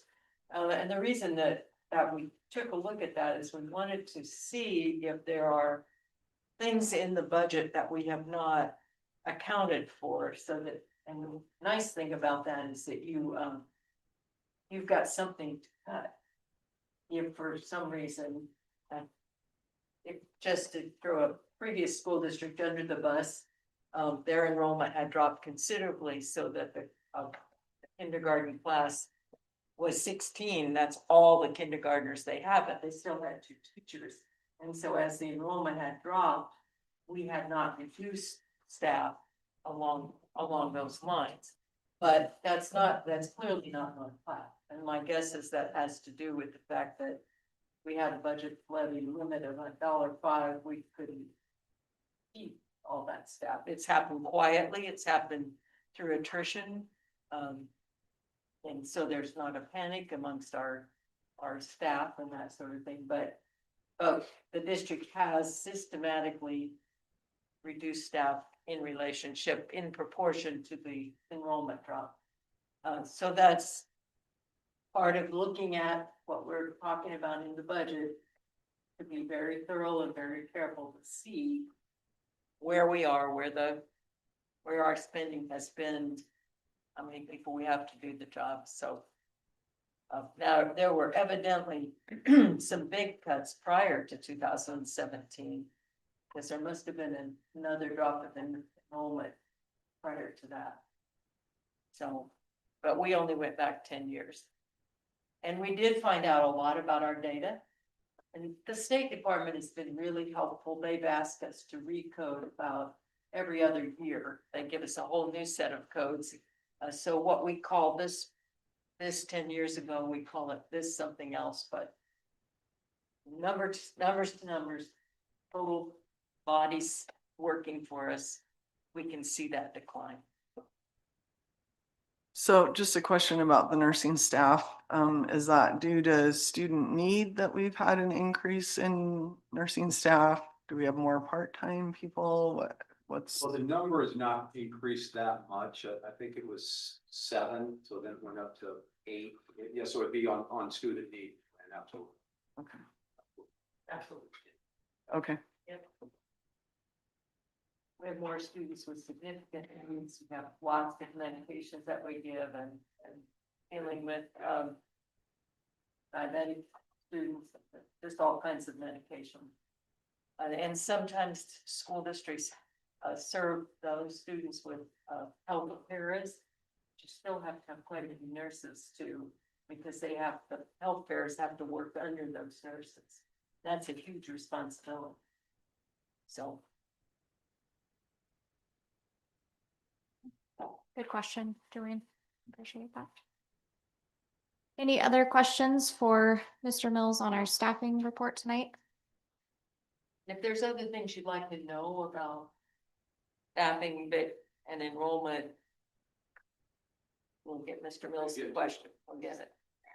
Our tech department works tirelessly. Okay. Thank you for that. We appreciate that update. And we will now go ahead and move on to our finance and budget update. So I'll turn this over first to Dr. McDonald. Okay, thank you. Scenarios, and more scenarios. Here we go. I did want to let the board know that I sent an email to you and to you, Dr. Moon, in regards to the discussion that was for 3 years ago on those reductions, so that you all could have that in front of you when you want to take a look at that. So I want to preface this, start off by saying, the last time that we had talked, we mentioned 8%, and getting to 8% on the allowable growth percentage is basically a zero-based budget. The 8%, what that includes is the reduction in state aid, and then it also includes the increase in regards to all of the negotiated agreements and contracts for the upcoming year, and then a little bit in regards to the federal receipts that had declined as well. When we take a look at some of those receipts. So that was the 8% that we had talked about at the previous meeting, and getting to a zero-based budget so that we covered those needs moving forward. And so I just wanted to preface that as I go through this. The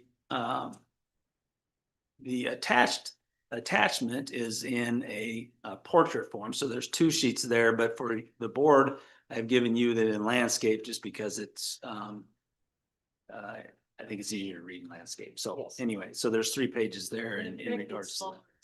I know, sorry, too many scenarios.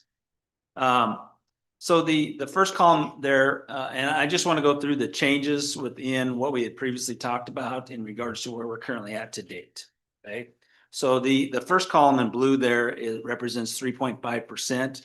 3.5% is actually where we came in on the calculation of allowable growth percentage. So that is our growth percentage for this year based on last year's tax asking, and so it's 3.5% more on the allowable growth, okay? And that's not increasing the budget. Right. That's how much more taxes we have to have. Some of it's a little bit of an increase in the budget, but most of it is the state aid law, right? Well, yes, but the 3.5% represents what you can go up to before you would go to the joint public meeting. In regards to that, so that's what that column represents. If you move down to the receipts, I'm estimating to date, right now, we're gonna have about 900,000 in cash reserves moving forward. I think previously I put in 500,000 because of the transfer that we discussed at the regular meeting. But after looking at the receipts and expenditures to date, today, I know it's not the end of the month, so there may be a couple of adjustments coming in, but that is where we stand right now as far as cash reserve moving forward.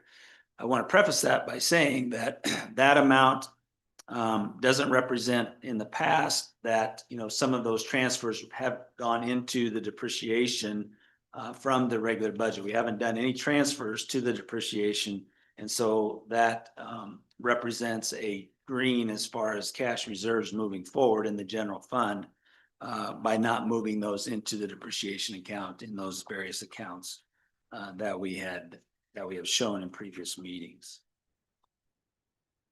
If I go down through that scenario, 3.5, and that's all that had changed on that front page. There was the cash reserve amount moving forward, and then that 3.5% in regards to the allowable growth percentage there that was highlighted.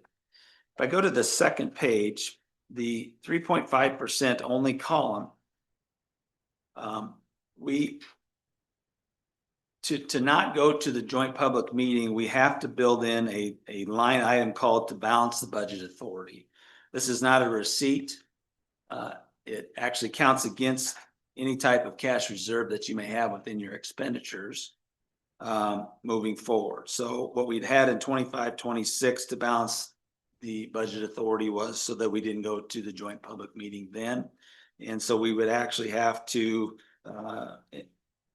have a $903,000 line item in there that would be to balance the budget authority. Again, this is not a receipt. This is not something that the district has. It is simply put in there so that you, as a district, would not go to the joint public meeting based on what your tax asking would be within that scenario.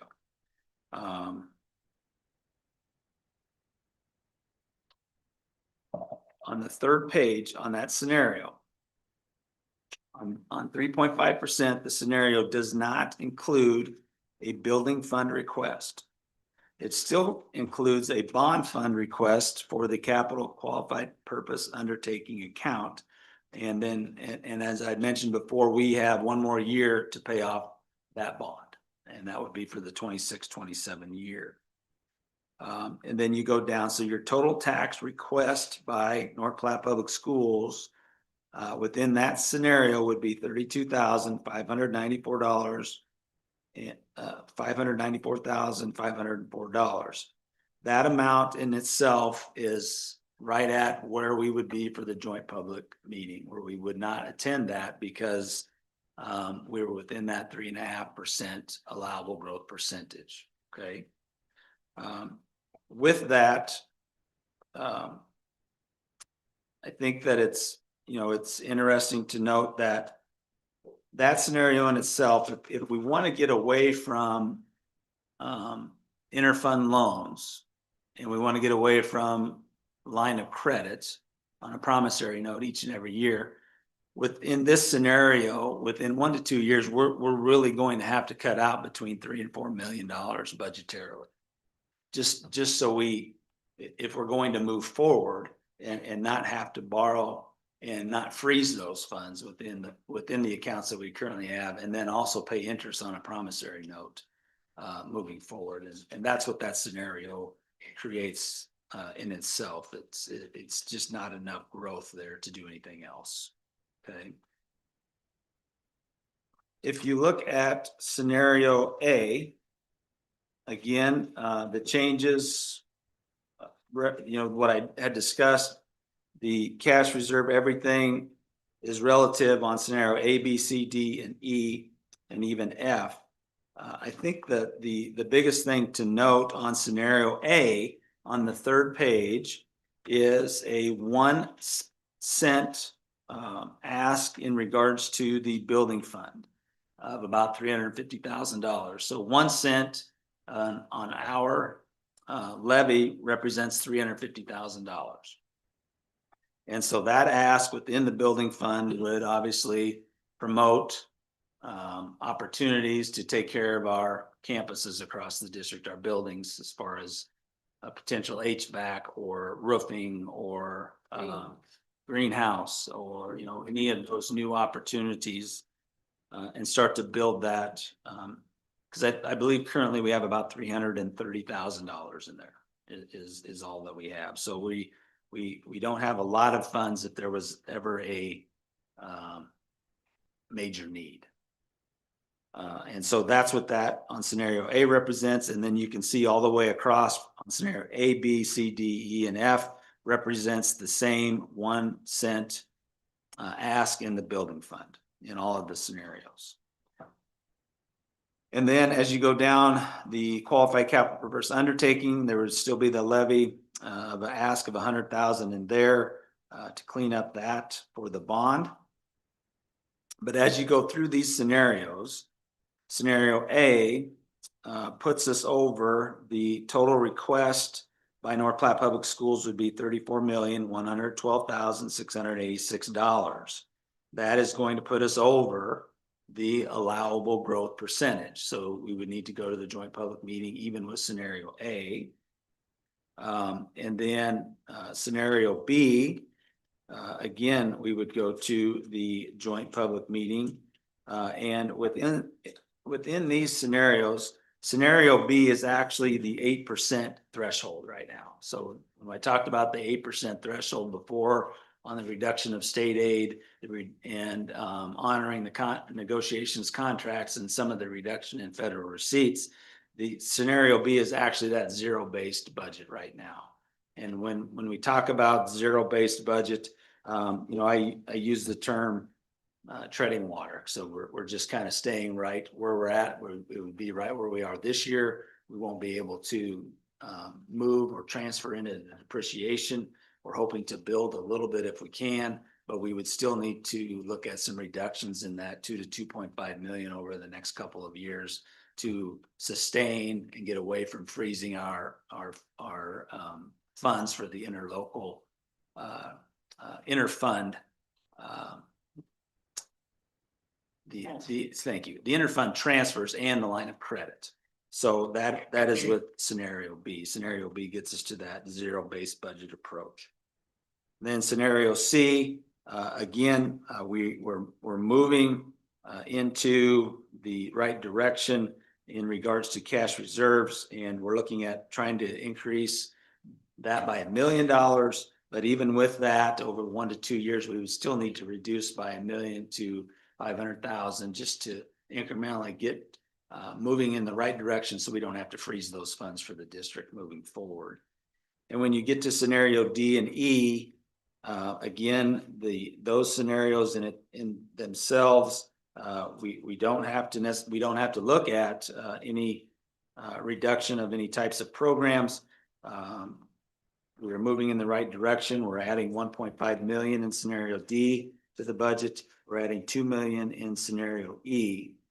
And then obviously scenario F takes us out to incrementally getting to and should be at least 1 month of expenditures within that particular year based on the tax request asking. Now, scenario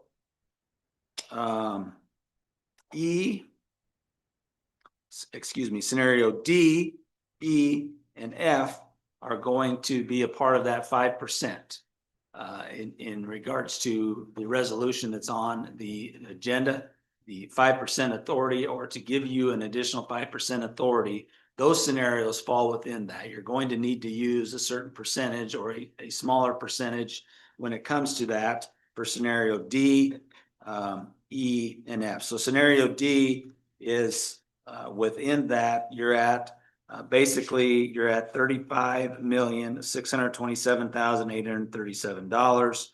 And your property tax authority that the state tells you should be at is $35,515,297.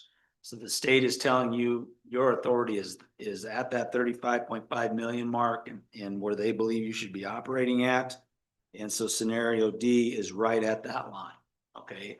And if you needed a little bit more, then you would need to pass the resolution to utilize an additional 0.5% or whatever it might be for scenario D. Scenario E is a little bit more than that. You know, it's roughly 1.5 to 2% of that. And then scenario F is actually almost the full 5% on scenario F. I'm moving that forward. So those are the scenarios as they play out in regards to the authority that you have. So in retrospect, again, you have the ability to go to $37,958,473, which would be scenario F, basically. And then also within that document itself, there is the levy growth factors in there. So again, to point that out on the assessed value within that chart, it does break down what 1 cent of levy growth would be per individual based on the value or the assessed value that you have within those indicators. So again, I don't know, happy to answer any questions. Obviously, I would strongly encourage you to take a look at scenario F simply because I believe that not only are you taking care of the district now, but you're also taking care of the district moving forward into the future. And you will have more opportunities and flexibility in the 27-28 year budgetarily as it pertains to special building fund transfers, qualified capital purpose undertaking, and still minimizing your levy as that scenario moves forward, even with the same increases that you would see within your expenditures from the 26-27 school year. So that's where I'm at. I'm asking for some direction. I think Dr. Moon is asking for some direction for the budget. We're coming down to a point here where the joint public meeting, all of the information needs to get to the county by September 4th, and the meeting is on September 17th.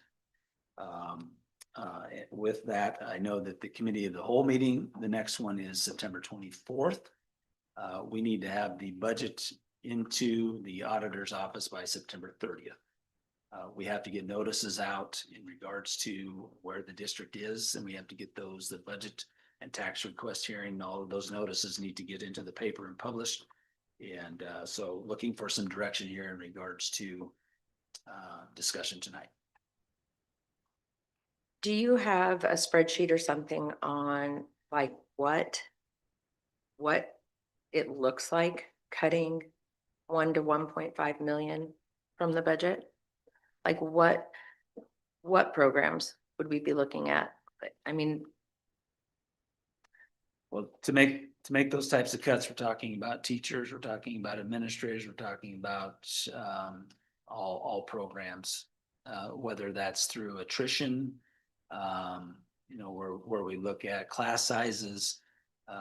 You know, if we increase our class sizes because we just aren't hiring as additional staff or full. So, you know, when we look at class sizes of 20, if we don't hire a certain staff member back or teacher back, then that maybe pushes those class sizes to 35 or 40. Those types of decisions would happen through the attrition format. We do have a RIF format as well that we have a policy on that we study. We've reviewed the RIF policy. Don't like to say that out loud. It's hard to recruit teachers anyway. And then talk about RIF. But if you talk about $1.6 million, which is what we lost in state aid, it is 16 certified people. They average around 100,000 when you add in the health insurance and the FICA and all of that sort of stuff. So you're talking about 16 teachers. If you do RIF, then you're gonna be losing your younger teachers, which it takes more. Then you would maybe have to RIF 20. I don't like to talk about that out loud here. I don't think that's the right way to go, but as we've looked at the staffing, that could not happen at the elementary unless you want to have your average class size be 25 or 26, because we've already cut so much elementary staff over the last 10 years. You've lost 30 elementary teacher positions. So those positions would have to come from, I mean, you can cut administrators, but every single administrator in the district won't get you to 1.6 million. And you're gonna have to have principals, and you have to have superintendent because that's statutory. So this position is safe. But the work still has to be done. So you could cut some administrators. You'd have to cut probably have to cut 30 almost. I don't know, how many paras do we have? 126. So you probably have to cut 30 or 40 to actually get to 1.6 million. And that doesn't count the extra health insurance, the extra salary, the FICA, those, and we have those numbers in terms of what that would be, but it would probably come out of middle school, high school staff, where you'd let your class sizes go up. And in terms of English, math, science, and social studies, they're already at a pretty good number, but you could do that. Or you can cut programs, special programs with fewer students. Auto mechanics, all the things we talked about here tonight, auto mechanics, high level math, speech and drama, sorry. FFA, as their numbers are probably not in the 25 range, they're probably more in that, well, especially the upper level academies and internships and things like that.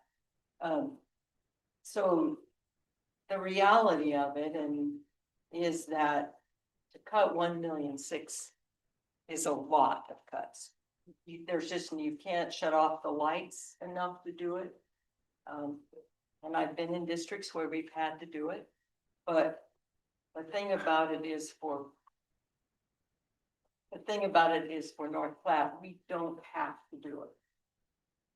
We do have to ask for more taxes, but we're not in a position. In the other situations where we've had to cut, where I've had to cut, they've been because we were at the $5 mill levy and we couldn't go any farther because our state aid got cut and we were already at the $5. There was nothing we could do except cut. They abated the floodland in Auburn. We just didn't get. Our receipts were down so far that we just simply didn't get the money. It was after state aid was certified. But here, and that's the reason that Damon and I have given you these choices, because we can go all the way to column F. And that's what we're asking you to do. Whether or not you are going to be able to go that far over on these columns, that's the board's decision. But so to end, that was a long answer to your question. It's roughly 16 certified positions, which you would have to cut year after year. I mean, that first cut wouldn't be enough because we're going to get another state aid loss because that's the way the formula works. Our valuations will go up. We're going to lose more state aid because our local effort rate is going up. The state says you have enough money, North Platte, to pay that extra 1.6 million, and they're telling us to do it. And so it's a terrible position to have to ask for more money because the state has decided not to give it to us. And in the state's defense, they are giving that money back to the school districts and back to the taxpayers through that tax credit. Because taxpayers are getting that 30% reduction in our property tax, and the state is paying that 35% to the school. So we're still getting it, but we're not getting the 1.6 million. And I think it's a really hard decision that you have in front of you. But from my experience, and you hired me, so you can also give them. My advice is that we move as far as we can on these scenarios, not for the next, because next year, this year that we're in right now, we'll muddle through. And the next year after that, we'll muddle through and make some cuts and start, because we're in a hiring hold, not a hiring freeze, but every single position that opens, we are going to have to look at it and say, can we do without that? So through attrition, we can continue to reduce if we have to, or when it's appropriate, reduce. But we're in a hiring hold already. But the next state aid, so now you take 16 out next year, and then we get another state aid reduction of 1.6 million, then that's another 16. And we're really not overstaffed. I mean, we're pretty good staffing ratio right now, but it's not, there's not a lot of fluff, not a lot of fat in this budget. So I don't know, that's about as much preaching as I need to do. All of you need to talk, but the fact of the matter is, we are not in a position to take a very many hits. There's a very good likelihood that we're going to continue to lose state aid reimbursement. There's a very good likelihood that we're going to get less and less reimbursement for special education. It went from 80% to 65% this year. There's a whole nother set of income we're not going to get. And then our facilities are not in good shape. I mean, we could have roof repairs that we need to be taking out of that depreciation fund. We're gonna have air conditioners. We had some close calls as we opened school this fall. The estimate for the high school air handlers is somewhere in the $4 million range. They're 20 years old. Any one of those things that happens puts us in a position where we can't move forward, because we're already borrowing all of our discretionary funds, our cash reserve, to pay payroll. So I think, I would love to see us go over to column F, but I'd be happy for any movement. We definitely, I mean, I've been to the pink postcard meeting. It's not that bad. You know, we need to be answerable to the public. There's no reason why we shouldn't be there. So not going to the pink postcard meeting shouldn't be an excuse not to move to one of these columns. And I really, really, really want you to do that 5% authority, because there's no guarantee that we would actually be able to do it next year, because they could take that 5% authority away from us. Now, we're not going to use the 5% authority, but we get to carry it over from year to year. And so if we don't do that, and then next year they say, you have to go at a hard 2% cap, we would really have to start cutting then, with a loss in state aid. So you're preparing for the future as you approve that 5% budget, and then give us some direction of where you want us to go. We can make it work no matter what. You know, that's what you do when you sit in these chairs, whether it's support programs, add programs, or cut programs. We'll make it work. That's all I'm gonna say. How would you say we found ourselves where we are? Like, where have we overspent? Where have we not taken care of our money? I don't think it's either of those things. I think it's the way the state aid formula works, because we're really not talking about a bigger budget. We're talking about where the money comes from. That 5% is our authority to ask for more taxes locally. No, I understand that, but I think what probably would be the worst thing to see would be, okay, we we raised taxes this much and then we're still where we are. We just keep doing the same thing over and over. Well, frankly, it's gonna be several years. You're gonna be right where you are for a long time. I'm looking for the overspending. I can't find it yet. I think what happened is that a lot of things happened. The valuations went up, the state aid started to drop off because of the local effort rate. And we lowered the mill levy and did not take advantage of the 5% several years in here. And you know, that has forced us to do the borrowing. I think when we started to see ourselves borrow, that was the first indication that we were not getting enough revenue to cover our expenses. Or we're spending too much for our revenue. I guess that's my point. Like, do we, like, is there a facility we don't need? Do we need lake? Do we? I mean, these aren't nice things to say, but No, you know, when you come from a business point of view, you know, I can't reach into somebody else's pocket if my business is in trouble. well, and Whereas we can here, you yeah, know, I think the fact, do you need one less elementary school? Probably we could make it work with one less elementary school. It doesn't change anything if you don't reduce the staff that's there. right. And Well, I mean, improve but them. that's one less building you have to keep up. It's one less utility bill you have to pay. It's obviously the staff, you know. You know, you save a principal, a secretary, and a few teachers. In that, and I think that's something that we need to look at. I think we need to look at middle school education and how do we provide that? And is a one grade middle school a really good thing for kids? Along with the expense, would we be better off to close an elementary school and have a 5, 6, and 7, 8 building? All of those are things to talk about.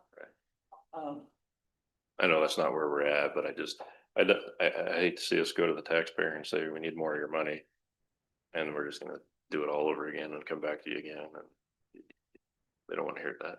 Well, I think what that bar column off to the right shows us, and Damon, you can have to help me out, is that the purpose of this is to move us with enough cash reserve that we don't have to borrow. Right. And so then after that, we would have the discretion to maybe lower that levy down again. Because none of these scenarios talk about increased spending. It's all either putting it in cash reserve or putting it in the special public fund. And I feel like the increases are somewhat out of control. They're uncontrollable expenses. I mean, They're can't not. help what the healthcare does, and I mean, your only option then is we can't provide you healthcare. And we I don't can't, hear that either. and you really can't expect the staff to never take a raise. That we do have some control of that, we negotiate and that, but as I understand it, the raises were around 1.8 in actual money. Well, the problem in all businesses is when you give raises, when you don't have surplus, you have to raise your prices. Yeah. You know, so in business, you don't expect a raise. Yeah. And, I guess I look at it this way. The school district, it's a business, but it's not a business because we're not like a retail store. We don't bring in money and that's our money. We depend on state, federal, and property tax. And with the school system, and I understand, I don't want my property taxes to go up again either. But also, even though our electric bill has gone up, the schools has gone up. Utilities go up, insurances for the buildings go up, and the insurance has gone up quite a bit, correct? So I guess we're kind of damned if we do and damned if we don't in this. So I understand both sides. And this is a tough decision for us. I think where I struggle the most with this, and I have sought long and hard with my thoughts and my emotions on this particular issue. And Dr. Moon and I have had some pretty frank conversations as well. And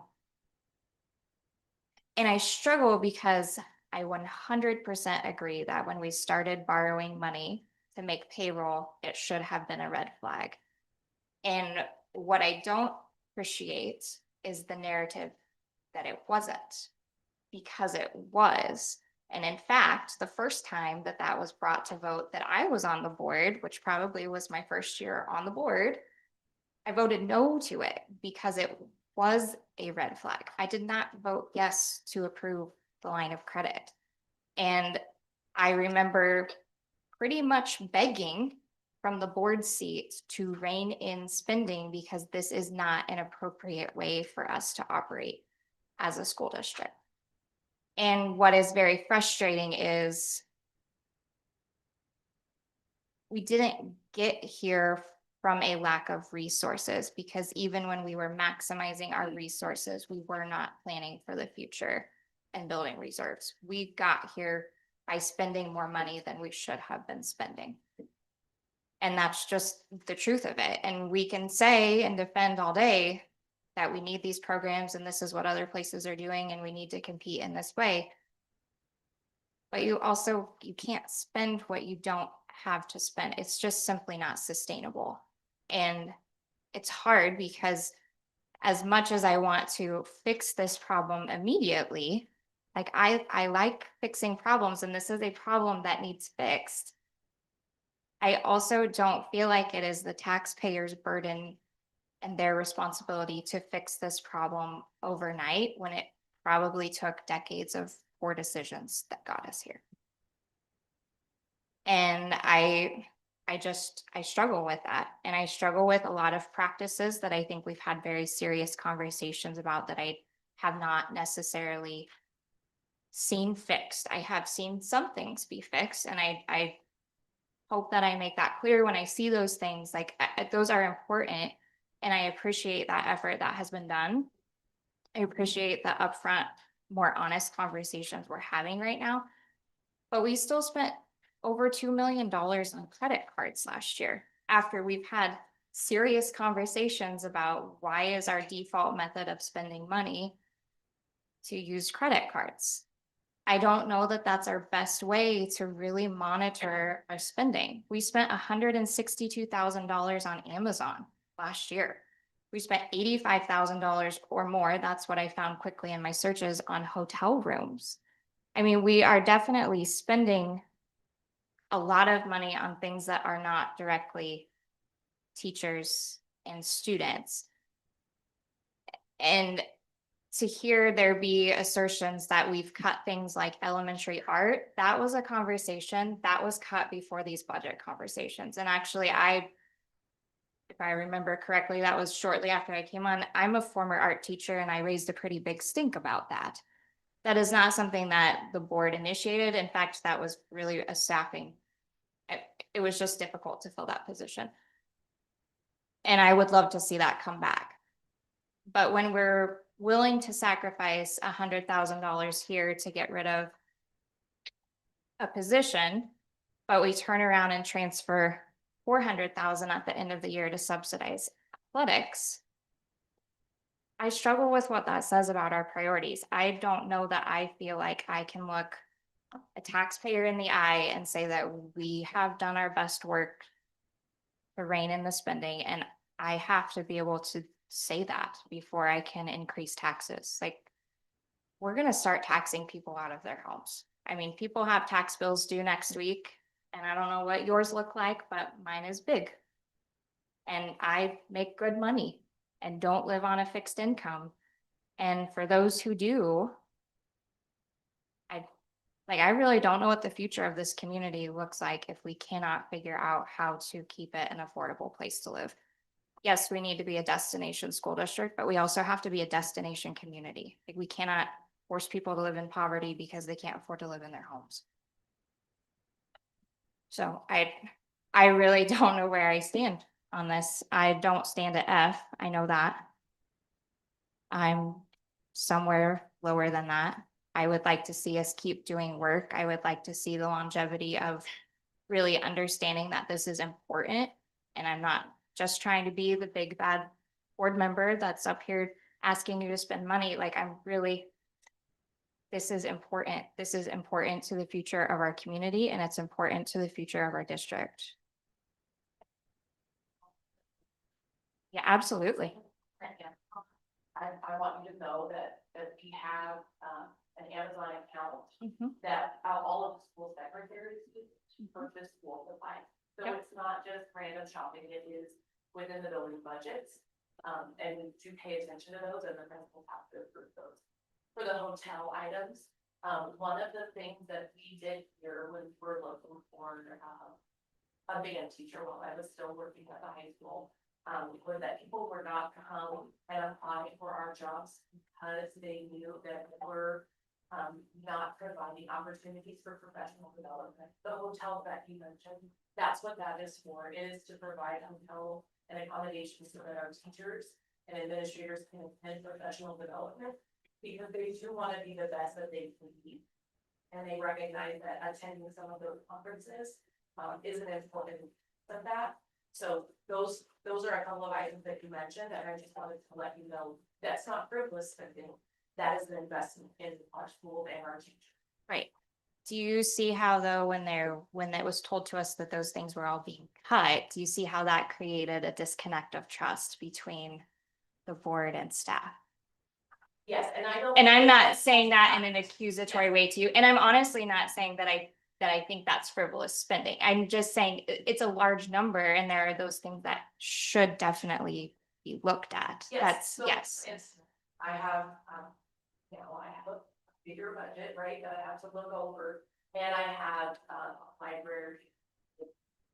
They have conferences, so one of the things that's done is adjust so that they are on a rotating, schedule for attending, so not everybody goes to the conference that they.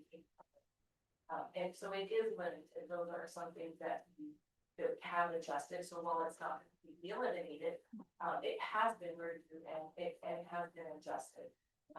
I appreciate that. Yeah, and you do tell the teachers, there's no already, like, no, we're not. Are leaving, So I don't want you to feel like we're not, watching through those things, because it is happening, and so.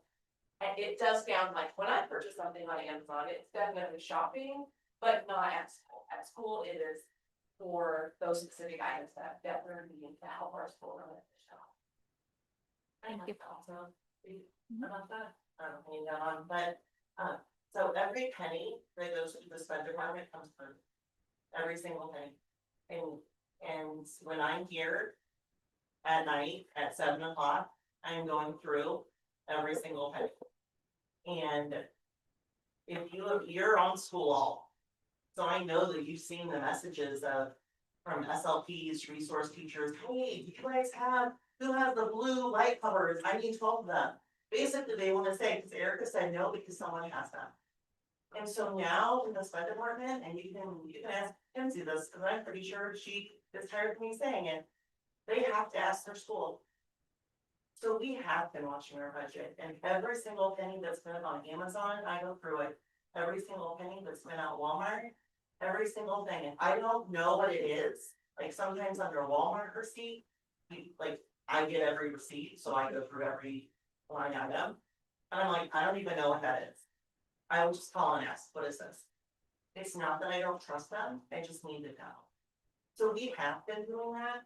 And I also want you to know the 1.6 million, we're not asking to spend 1.6 million more dollars. We're asking to maintain where we are. And like sorry, I'm talking a lot, I told the SPED department, because we have a really amazing SPED department, and I'm really proud of them. Like so proud that tears can come out of my eyes because I'm so passionate about, I'm here in this position because of that. Every single one of them, because they work so fucking hard. And they stay at North Platte. We lost 2 staff members this year. The year before, 2. That's it, because they wanna be here. And so if that budget's gonna go up, because they all got raises. And they deserve raises. And just so you're aware, the longevity of the teacher does impact the education of the student. So while it is cheaper to hire not incremental. Younger. Younger. Always right. Yeah, we do want to maintain the teacher that we have by providing them with adequate compensation. Because that is gonna impact our community and impact the. And I wanted to also offer, you mentioned about the business. And this is how I understand the state aid. It's kind of like FAFSA, where the government says, you can afford to pay this much for your kid to go to school, but we're not going to give you that. That's basically what the state has said to us. You can afford to tax your local people, so we're not going to give you that additional funding. So, again, we're not looking to raise the budget, but we're asking that our community also. Well, and I think the hard part is anything that we say like this feels super personal, right? Because there's a person involved. And that's always my problem is like, how do you do both things? How do I cut this and ask for more? And yeah, that's why I was saying, to me, there has to be some kind of cut and there has to be some kind of increase. You know, I mean, it has to come from both parties, I guess. And that's just easy to say, but also terrible. Like, Well, and I think when we don't have income, you're not a profitable. right. Right. And it's different. Yeah. It would be the same to me with healthcare. Like, yes, it's a business and that's probably what's going wrong with it now is it's trying to be run as a business, but so there's a balance, but I'm just saying from my point of view, like you don't always get a raise. Sometimes you don't get paid. You know, it doesn't mean you lose your job, but Well, and that's where we are. Oh, yeah, Right. yeah, absolutely. I had to stay, so. Well, and I know since I've been on the board, this is the most open we've been. And I appreciate you telling us, here's what I've done to try to fix that hotel situation. I mean, it's not a dinky situation, but it's a smaller thing. But if we don't know that you're looking at it, then we don't know. I trust you. I appreciate you're doing that. I know what you're doing with SPED. Like I've talked to your people. Like I appreciate what you do. The tech department came up last year, 2 years ago, maybe, and told us, here's what we're doing and here's where we're cutting. And I appreciate that. That's the only thing as a board member that I've heard until this year. So I appreciate that you are making everything more open. I love this family setup. This committee of a whole meeting is perfect. This is what it's supposed to be. We're supposed to be talking. I want to hear from you. I want to hear from the teachers. I want to hear from the principals. I have a problem when I come and get these, not budget scenarios, but that's what's on in front of me, get these budgets and the numbers change all the time. Oh, I found money here. Oh, we're doing money here. And it's just different than what it was before. So it's taking a long time for me to understand how you do it. And I'm not saying that it's wrong. It's just different. And so that's why I look at this and I'm like confused, because for years it was different how it was handed to us. Like I said, I just appreciate this communication. I still don't know where I stand, but I just love that it's open, and I appreciate that you guys feel like you can speak up. Please do, all the time. Talk to us all the time, because if we don't hear from you, we don't know. Another element that is important to consider, because if we're wanting to reduce the budget, it's something that we can plan for. You know, if we need to talk about closing buildings, staff and those types of things, we can plan to do that effectively through attrition and retirement and those types of things without harming the community, but still saving money. Without the funding though to get through the next couple of years, because we're not gonna close the building tomorrow to save that money. So planning ahead for those kinds of things and allowing for community input for studies to be done to see, should we do a 5-6 building and have their elementary, those types of things. But I also would ask that you vote to go ahead and fund a little bit more so that we can have time to have those conversations and prepare our community for that. And put all of our staff members and our community in a solid position to move forward in that way. And I think too that it's something that we can do a better job of is to help the board see. So that $400,000 transfer for athletics. I think that it's more important to really think about what does it cost to fund our activities? Because when you think about it, when you think about how many sports and how many kids and how many activities, like hundreds and hundreds of activities, $400,000 probably isn't very much for activity.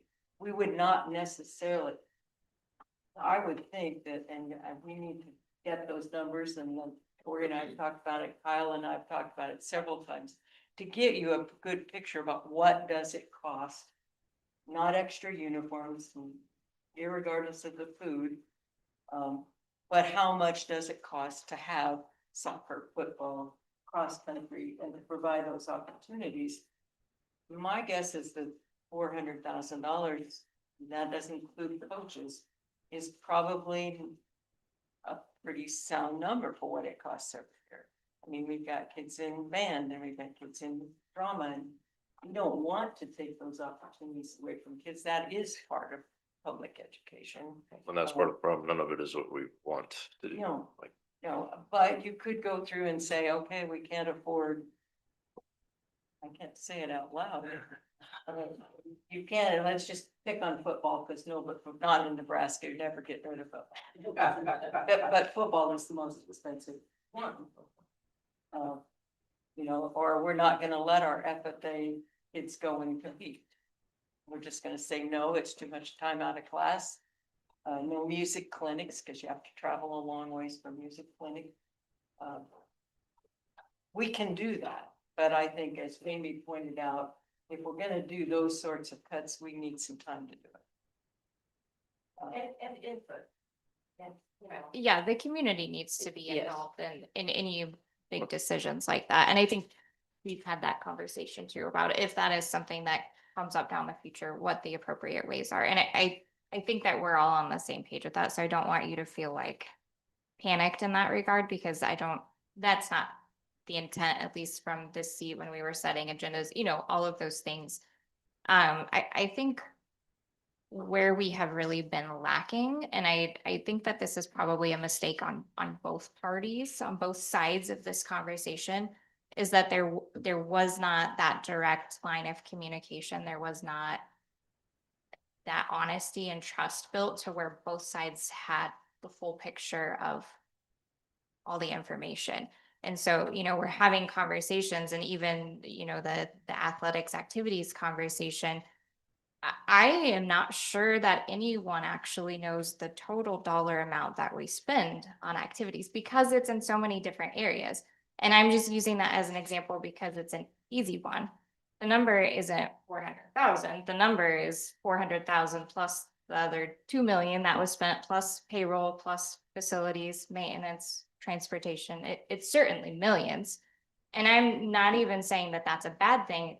What I am concerned about is that no one actually knows what that number is, because I think there's a fear there of, if we look at that number and we know that number, then we have to have the honest conversation about what should that number be. And maybe that number is a very appropriate number, but it just feels like we've been lacking those just honest, transparent conversations. And so I'm hoping that that's where these conversations head as we look at each department. Nobody feeling like they need to protect something, nobody feeling like they're being attacked or attacking, but just what are the numbers? What are we looking at? What are we accomplishing through this? Is this what's best for students? Is this what's best for our community? If yes, okay, on to the next thing. And I hope that that's how we can approach these conversations, because that's probably my biggest struggle, is just feeling like there was a lack of information and a lot of in a lot of situations. And that's why we schedule each meeting each month going forward to take a look at the department so that you have really good information about what we're spending, where it's going, and kind of what we're getting the bang for the buck on that thing too. Yes, I think what I could try to offer here is in regards to the big picture. Number one, Mitch, the answer, I think, to your question is scenario B. That's a zero base. That's covering the state aid loss and the increases to negotiations and contracts and some of the federal receipts. That's a zero-based budget, and then having to look at $1 million to $1.5 million to cuts over the next few years to try to balance that and unfreeze the funds that we have. You're thinking you'll lose that each year, like 1.5 each? Well, it would Like be people- like, we would try to be at 1 to 1.5, within a couple years, if we, if we can, depending on what that looks like. And again, that's, anywhere from 15 to 18 staff members, I mean, that's kind of what that looks like over that course of time, and how that affects all of our programs. But I think the larger point is that, the state gives us authority. And we, as North Platte Public Schools, we've been $2 million underneath that authority. So as far as efficiency, I gotta be honest with you, we're very efficient. Like, the state's telling us this next year that we should be at 35.5 million to run this district. That's what they're telling us we should be at. Last year was 33.8 or something like that, and we were at 31.3. Like, we're $2 million or better underneath what the state is telling us. So as far as efficiency, like, we have been very efficient in what we're doing when you look at it from that standpoint. So, with if the state's telling us we should be at 35.5 million and giving us the authority because that's what their recommendation is, and we're coming in and we're looking at numbers at 32.4, or scenario A would be at 34.1, scenario B is at 34.6, and scenario 3 is at 35.1. I mean, that kind of gives you an indicator of where maybe we should be in regards to all programs and how we are running our school district here, because we are very efficient. And I would say that we, in all honesty, are probably missing out on some opportunities because of the efficiency that we have, and we haven't had that 2 million. So if we had the 2 million, or we were at $3 million with the authority we would have the cash on hand moving forward. We'd be having a totally different conversation today. Totally different conversation. You would have so much more flexibility in what you would want to do as far as just maintaining and moving your levy down. That's really what you want to do. If you want to put more in special building fund, you could. All of these different types of things, you would have more flexibility as to what you don't have today. So, like historically, where did we decide that we were gonna decrease what we could do? Like, you know what I mean? Because at some point we probably were at the maximum of what we could do. Or close well, to. and I tried to get into the state auditors because you can go back and track the budget totals and what the levies were. So the $1.05 has always been, but historically on that sheet that I provided, in 2019, the ask was 28.6 million. And then it went to 28 million the next year, and then it goes to 27.3, and then 27.7. So it kind of incrementally came back up, and then it went to 29 and 30 and 31.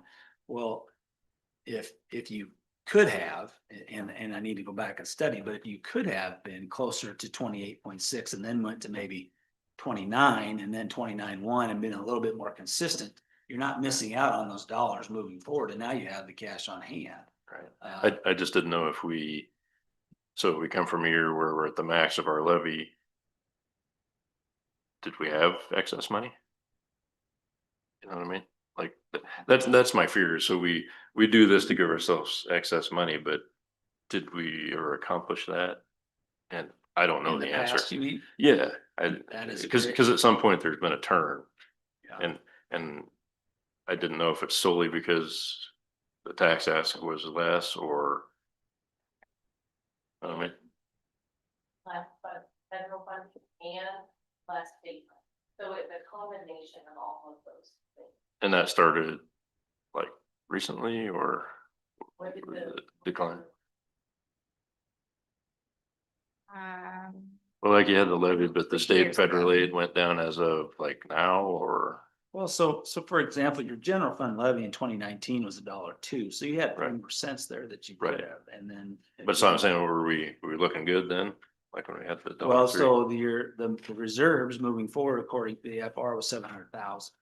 So it was again, at that time, I don't know what your average monthly expenditures were. I'm assuming they were. Obviously, they're more now. So, that's still roughly 20% of that, moving forward. And then it went to 554,000 the next year. And then we got into the negative numbers. We were a -1,200,000, a -1,000,000, a negative 3.8 million, and a negative 4.2 million. Yeah. And then So- we come back up. This was provided to us That's at what the I- last yep. meeting. This is, Yeah. That's what okay. I mean. And So at the August meeting, there's a Sure, have it in page, there somewhere. yeah, that the August 10th meeting, there's a page, page 5 is what I have marked that shows kind of where the history of our levy. Okay, yeah, no, I'm just trying to understand, like, if we're at the max that we can get, were we good stewards of it, or did we just spend it all? Not help ourselves, like, cause I don't wanna do the same thing, like, ask for the max now and then be like, man, still not enough. Now we've got enough money. to do Right. Yeah, and that may never be, Ask for that. And we have the additional funds that we'll just spend it. Is that what you're saying? right, or do we see a surplus where we said, okay, we could back off just a little bit? Cause that's just not what government entities do, it's always up. So that trend, Mitch, that I think we saw those numbers initially in the big packet of information that we had at our last committee. of the Right, whole I'm sure. minutes, That or whatever, person- Cody. And that was, the trend is actually interesting because the years that our cash reserves had gone from being significantly like -4 million and started trending back up correspond with when we were also lowering the levy. So to answer your question, the cash reserves were not highest at the point that the levy was the highest. But I will also guess that we've never seen an insurance increase like this, like across everything, your personal, your business, yeah, so I mean, I know that's extreme, so I Yes. know that. I think the other thing is that, over the course of the last, I would say, decade, maybe the last 5 years, even more, is when we began to see valuations go up so fast across the state. Because there used to be 120 equalized districts roughly, and now we're down to like less than 50, maybe less than 20. Because we're one of the last districts that are actually getting any equalization aid. And so, because as the valuations have gone up, more of that burden goes to the tax. And so I think that's where we saw the swing. And the other thing that happened in that swing was the change in how that tax credit comes and the timing of our budget. Because we used to get an equal draw in September and an equal draw in May. But now we get not so much in September, quite a bit in the spring. And so when that happened, that's when we got into a situation where we didn't have enough cash flow to make it work. And we began to eat into those cash reserves and the depreciation and not be able to put money in the depreciation. So, Yeah, sorry for all the questions, I just, yeah. small brain, I need help. Well, in context, I mean, the history is important. I think those are good questions to ask. Yeah. It does not feel to me like, in looking back, and I've looked at lots of budgets in lots of districts, it doesn't feel to me like there was any time when we just spent money because we had it. I do think that probably we might have been able to spend a little bit more money of the COVID money on air handlers. But we had some programs that we really needed to beef up and work on in those timeframes. So, but history is important, but it also, the one thing about it is, if you give yourself and the next board and the next board and the next board some wiggle room, the board has control every single year to set that budget. So if you don't want the district to spend more, you have to make this decision every year. So, and I think what Damon and our ask Ed is saying, we need to move in that direction, and I think I might be responsible for the fact that you've got 50 scenarios to look at here. I think, because when Damien and I said, what would it take to get us so we didn't have to borrow? To get 1 month, we still have to borrow. Even when we get to the point where you've got 1 month in the bank, we're still gonna have to interfund borrow, but maybe not from the bank. You know, to give the board some information and some choices, to say, you know, any movement along this line is gonna put us in a better position.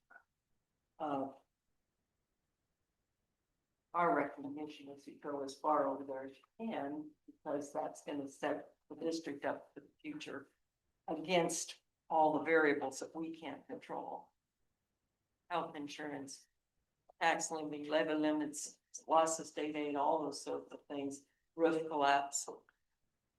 All of those things were not in there. And the other thing that's in these scenarios that you certainly have the choice to say is, I asked Damien to put 1 penny in that special building fund. You wouldn't have to do that in any of these scenarios. I just think it's very forward thinking to know that sooner or later your facilities are gonna need something. Or you are gonna have to replace the football field or the lights or the air conditioners or any of the sorts, or build a greenhouse. Or to help build a greenhouse with whatever. So that is also an option. And when we get down to that final vote, you can say, this is not the year to start building a special building fund. The next board can do that. But we put it in there as what feels fiscally responsible to begin to build up that reserve. Because it isn't in the general fund. We have an emergency like that. It's not, there's no place to get that money.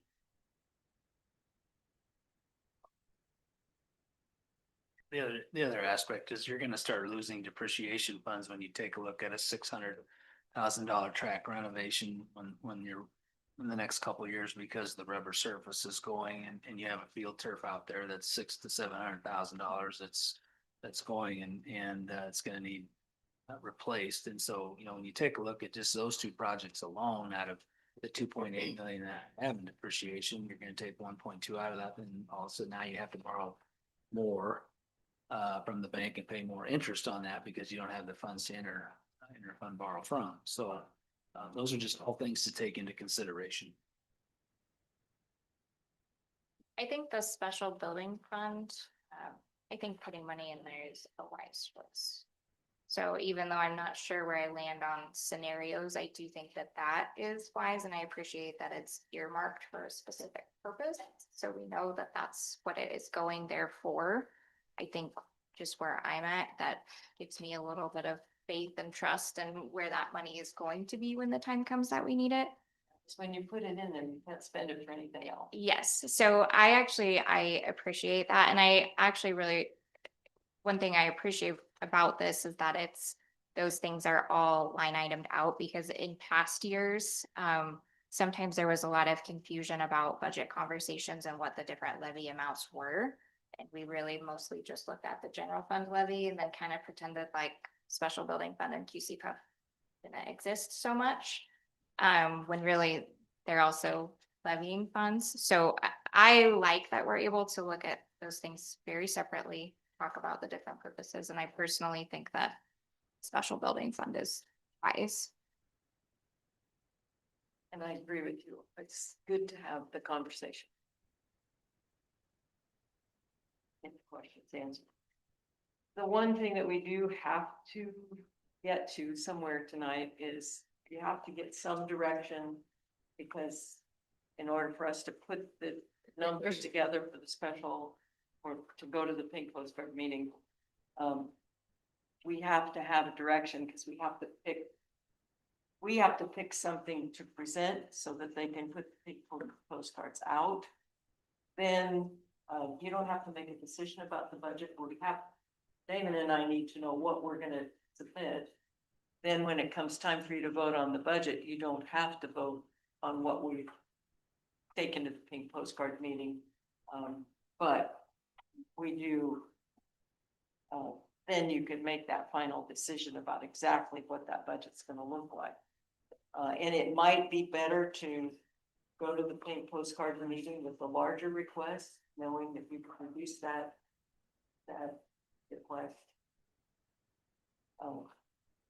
after the hearing, after we hear from the public in that hearing. So with tonight's action item, the resolution to increase growth tax, if we approve that as it is written in here,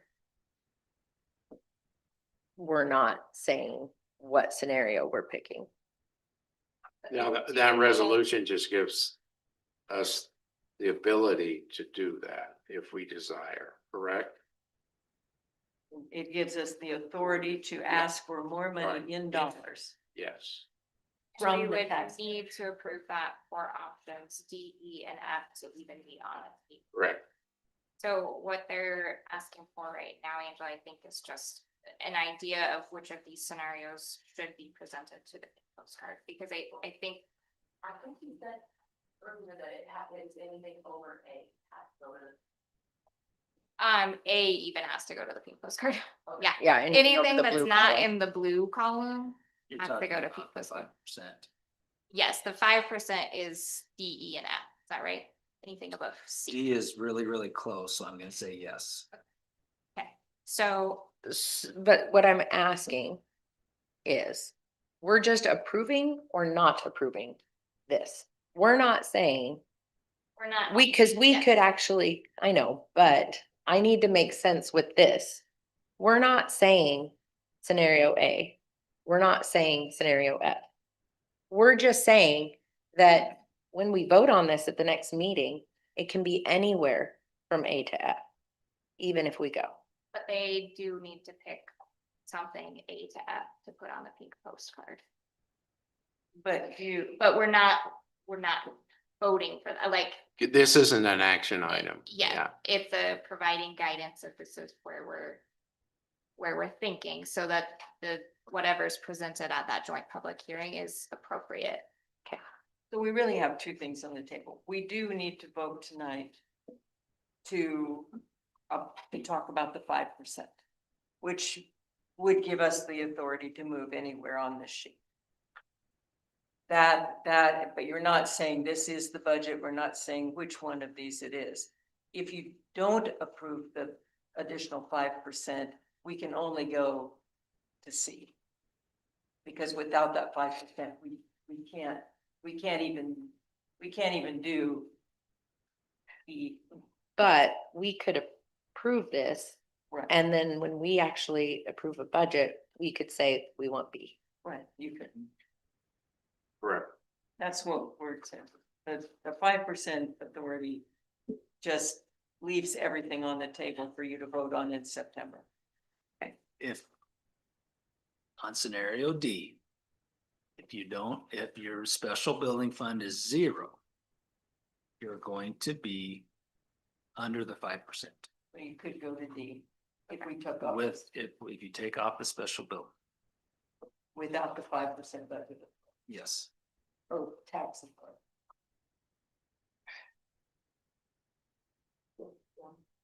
Make it make sense. Yeah, I think that should be.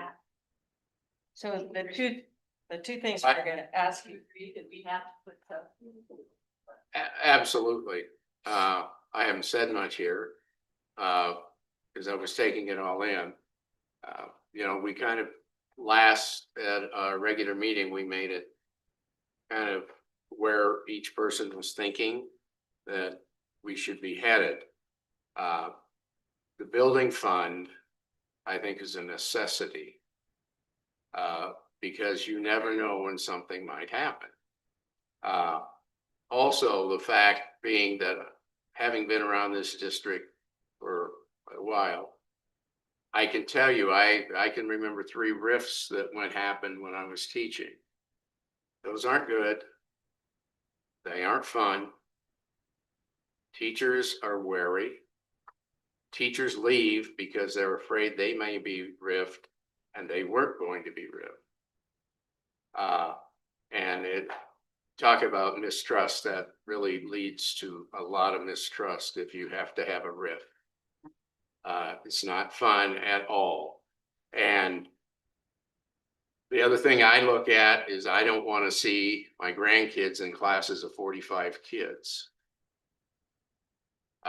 Since they're in this district, I know that doesn't work. I know, having taught some bigger classes and smaller classes, you lose kids in big classes.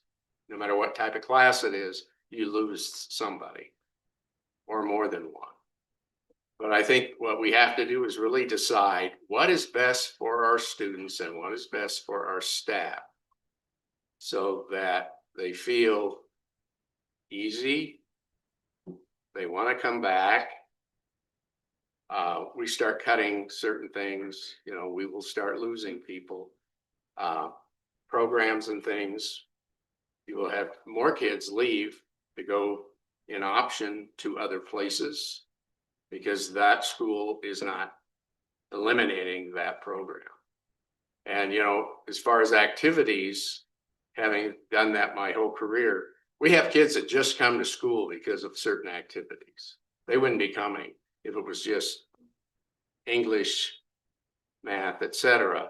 They come because of whatever, I don't care if it's music or whether it's art, speech, drama, football, basketball, they are here because of that.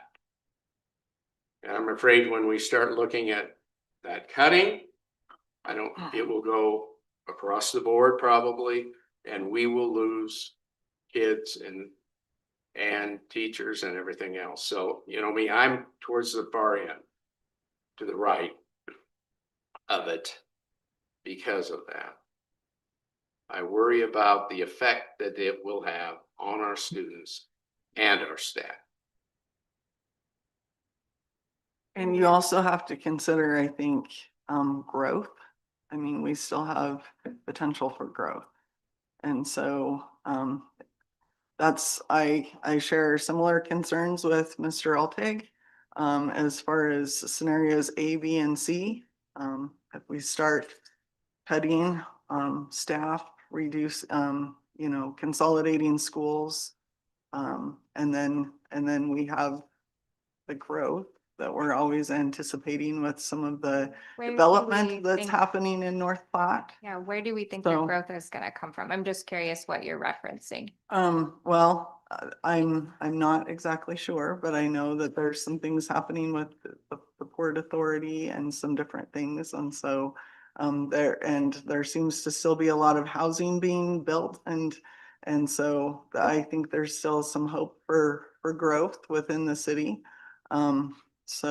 But I do think that, yeah, if you have another reduction in students either this year or next year, then maybe you do start looking at, but I'm not sure that we're quite ready to make those kinds of decisions. It seems like the enrollment report that we had already received, that a lot of our buildings are still pretty full. And so if you're going to shut down, we'll just say Cody, for example, then, are you shifting those students to all over the district? Are you shifting those students to just a couple of buildings? And I know that there's anticipation of having some school zoning discussions because of the housing that's being planned in my neighborhood. There's housing on Phillip that's going up, lots of apartments, lots of duplexes. Just up the street from me, there's a planned housing subdivision. So whenever that gets going, Jefferson is going to be really full. And so, if we're closing a school and rezoning, maybe we'll have the ability to cut the 1.6 million, but maybe not. So I think there's still a lot of unanswered questions there. And I yeah. think this is where it's important for us to look at data and maybe, honestly, maybe engaging somebody at the chamber would be very helpful, because I think it's easy to have hopes of growth, but I think we've already brought, 800 jobs into the community, and the growth that we've seen as a district is simply losing 50 students a year instead of 150. So I think if we're gonna have a really honest conversation about the numbers, I don't know that we can hold out hope thinking that we're gonna grow. Like, I think we want to be positioned for it. I think we all want to see that growth. But that's not what the numbers are supporting right now. So unless something really changes and there's a new big development, and that's what I thought, maybe you. Oh. Oh, I thought it was your bedtime. That's what my alarm told me. Probably 90 mile an hour wind. Oh my goodness. Good. All right. Sure. Okay. I even felt like. So I guess, Buzz. Joanne, say if you know of something, My dad. hear of something, I think keeping that on our radar is a good idea. I have spoken with the chamber and with the mayor in terms of getting it together as we begin to have those boundaries for conversation. To talk about where are the housing developments. Yep. You're closest to the door. Have fun. Where do we go? They don't want. Probably Right here. Please take me. Oh, sorry. We don't get tortured. We don't stop talking about them. God, take me, please. What, do you need to do something? Take a recess. Bye. We have the sirens. Recess? Yeah, so. Okay. Then we probably should head to Just do- wherever it's. Okay. Or just back to your resolution. Can we just, Okay. can we just do the thing real quick and then leave? Is everybody okay with that? What? Just vote and then go? Do our Well, next we have item and to do resign our and get next out of here? item real quick. I mean, we've been talking about it like a dead horse. I think that the thing that we need to do two things really quick, and just FYI, the red is a little bit north of us, we're not right on it, but. Okay. You think we're safe? It never hits us. Okay. We got a few minutes. Let's focus and try to get through this real So quick. we need to do two things with the budget. We need to we need to poll just sort of, are you on A, B, C, D, E, or F? But just casually so that we know what to put together for the pink postcard meeting. And then we need to vote on the 5% taxing authority resolution. And we clarified polling in that way is appropriate and legal because we are in a public meeting. So I know you had a concern about that. We're good to go. So. We go with. We don't have to. Choose when we go to vote. Right. Correct. Yes. Yes. So. This would be the scenario we're gonna take to the pink postcard. Well, we see what. We'd get to hear what everybody thinks, We can. That's my thought. Go big or go home. but we don't have to do it. We don't. We don't have to. No. Well, I will tell you that I do not feel comfortable doing F, but I don't mind taking it to the postcard meeting and hearing everybody complain to me about it. You have to pass the resolution to do that. Right. I'm just giving my opinion. So let's and see, let's give us an idea about where you think you'd land on the final vote for the budget and then what we want to do for the pink postcard. I personally C is about the highest I'm comfortable right now. So I'll just put that. Which one did you say? C. I like D still. Which one? D. I'm between C and D. I haven't decided, but I will tell you that before tonight's meeting, I was at the blue in the beginning and I wasn't gonna raise anything. So I appreciate everyone's discussion because it kind of gave me some other ideas. So I would say that I'm between C and D. I think I would be here.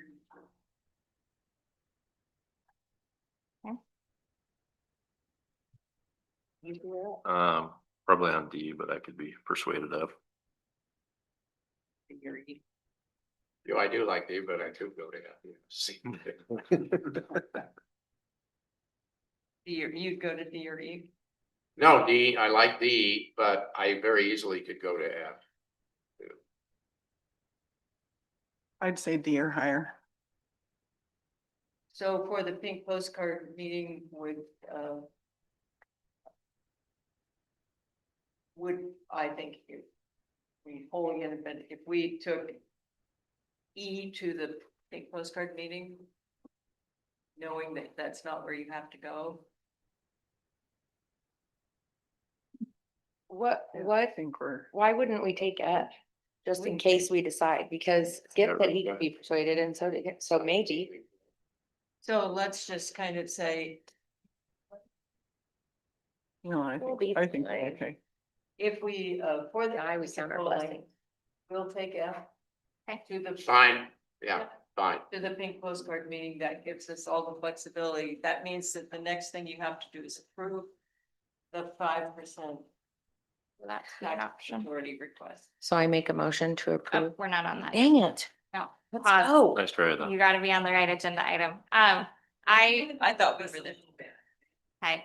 Oh, yeah, there's a superintendent thing. I just want to make mention, so as board president, I would volunteer myself as tribute to go to the pink postcard meeting because I think that's the responsible thing that a leader of a board should do. When is that?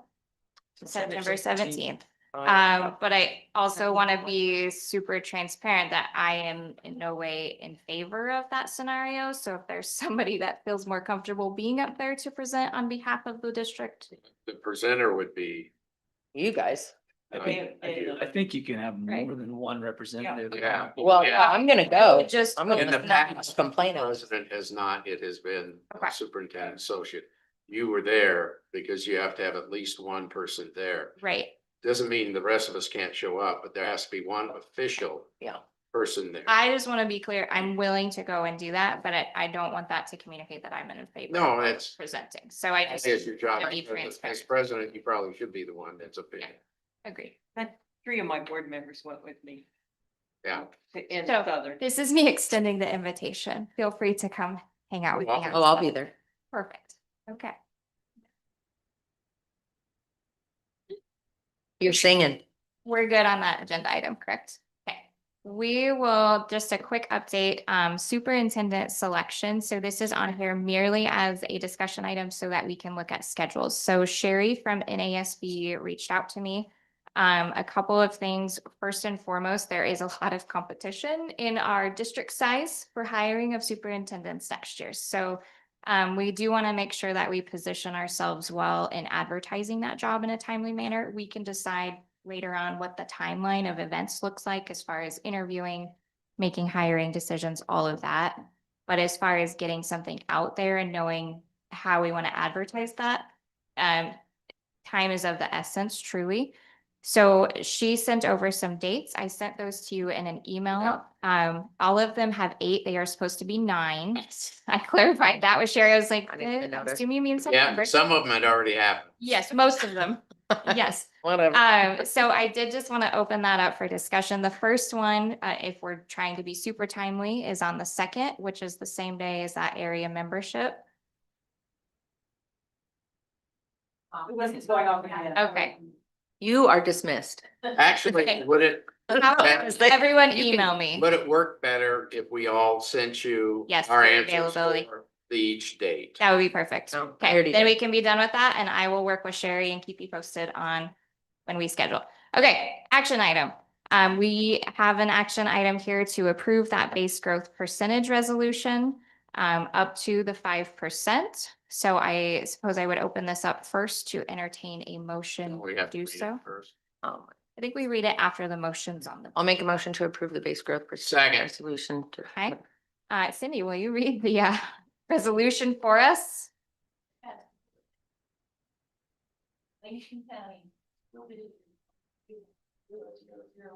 Commonly known as School Planning. The school district's annual budget for 26-27 school year, and whereas it funds the school district to meet obligations of the students will require base for percentage She's in. of school district. You guys can leave if you want to. That you said, Huh? Sure. She said, I think it's useful. She had a week, 3 foot in 1 month. Her legs have swelled up. permanent vote of at least 70% of the board to increase such base growth percentage by up to 5%. Be it therefore resolved that pursuant to Nebraska statute 97 $79,34 board hereby increases the base from percentage used to determine from actual funds 40 for the 26-27 budget in the amount of 5%. Then resolution. We'll have to fill out NFFOs. Yes, okay. That's the resolution on the table. Any discussion about it before we call that to question? I do feel like we discussed it pretty thoroughly. I was just gonna say, Yeah. I think we already have. Okay, this does require 70%, so it requires, 4, Five. 5 out of 6. Yes, there we go. Okay, calling to question, please, Sheila. Cindy O'Connor. Yay. Nay. Angela Blaze. Yay. I'm sorry. Yay. Mitch Wagner. Yay. Dave Baldry. Aye. What? Luann. Aye. Okay, the resolution passes. I make a motion to adjourn. Do I have a second? Second. Okay. Dude. Second. Mitch seconded. Twice. Calling to question. They're all gonna be on times tornado. Aye. I'm sorry. Emily Garrett. Aye. Angela Blaze. Mitch Wagner. Aye. Dave Baldry. Aye. Joanne.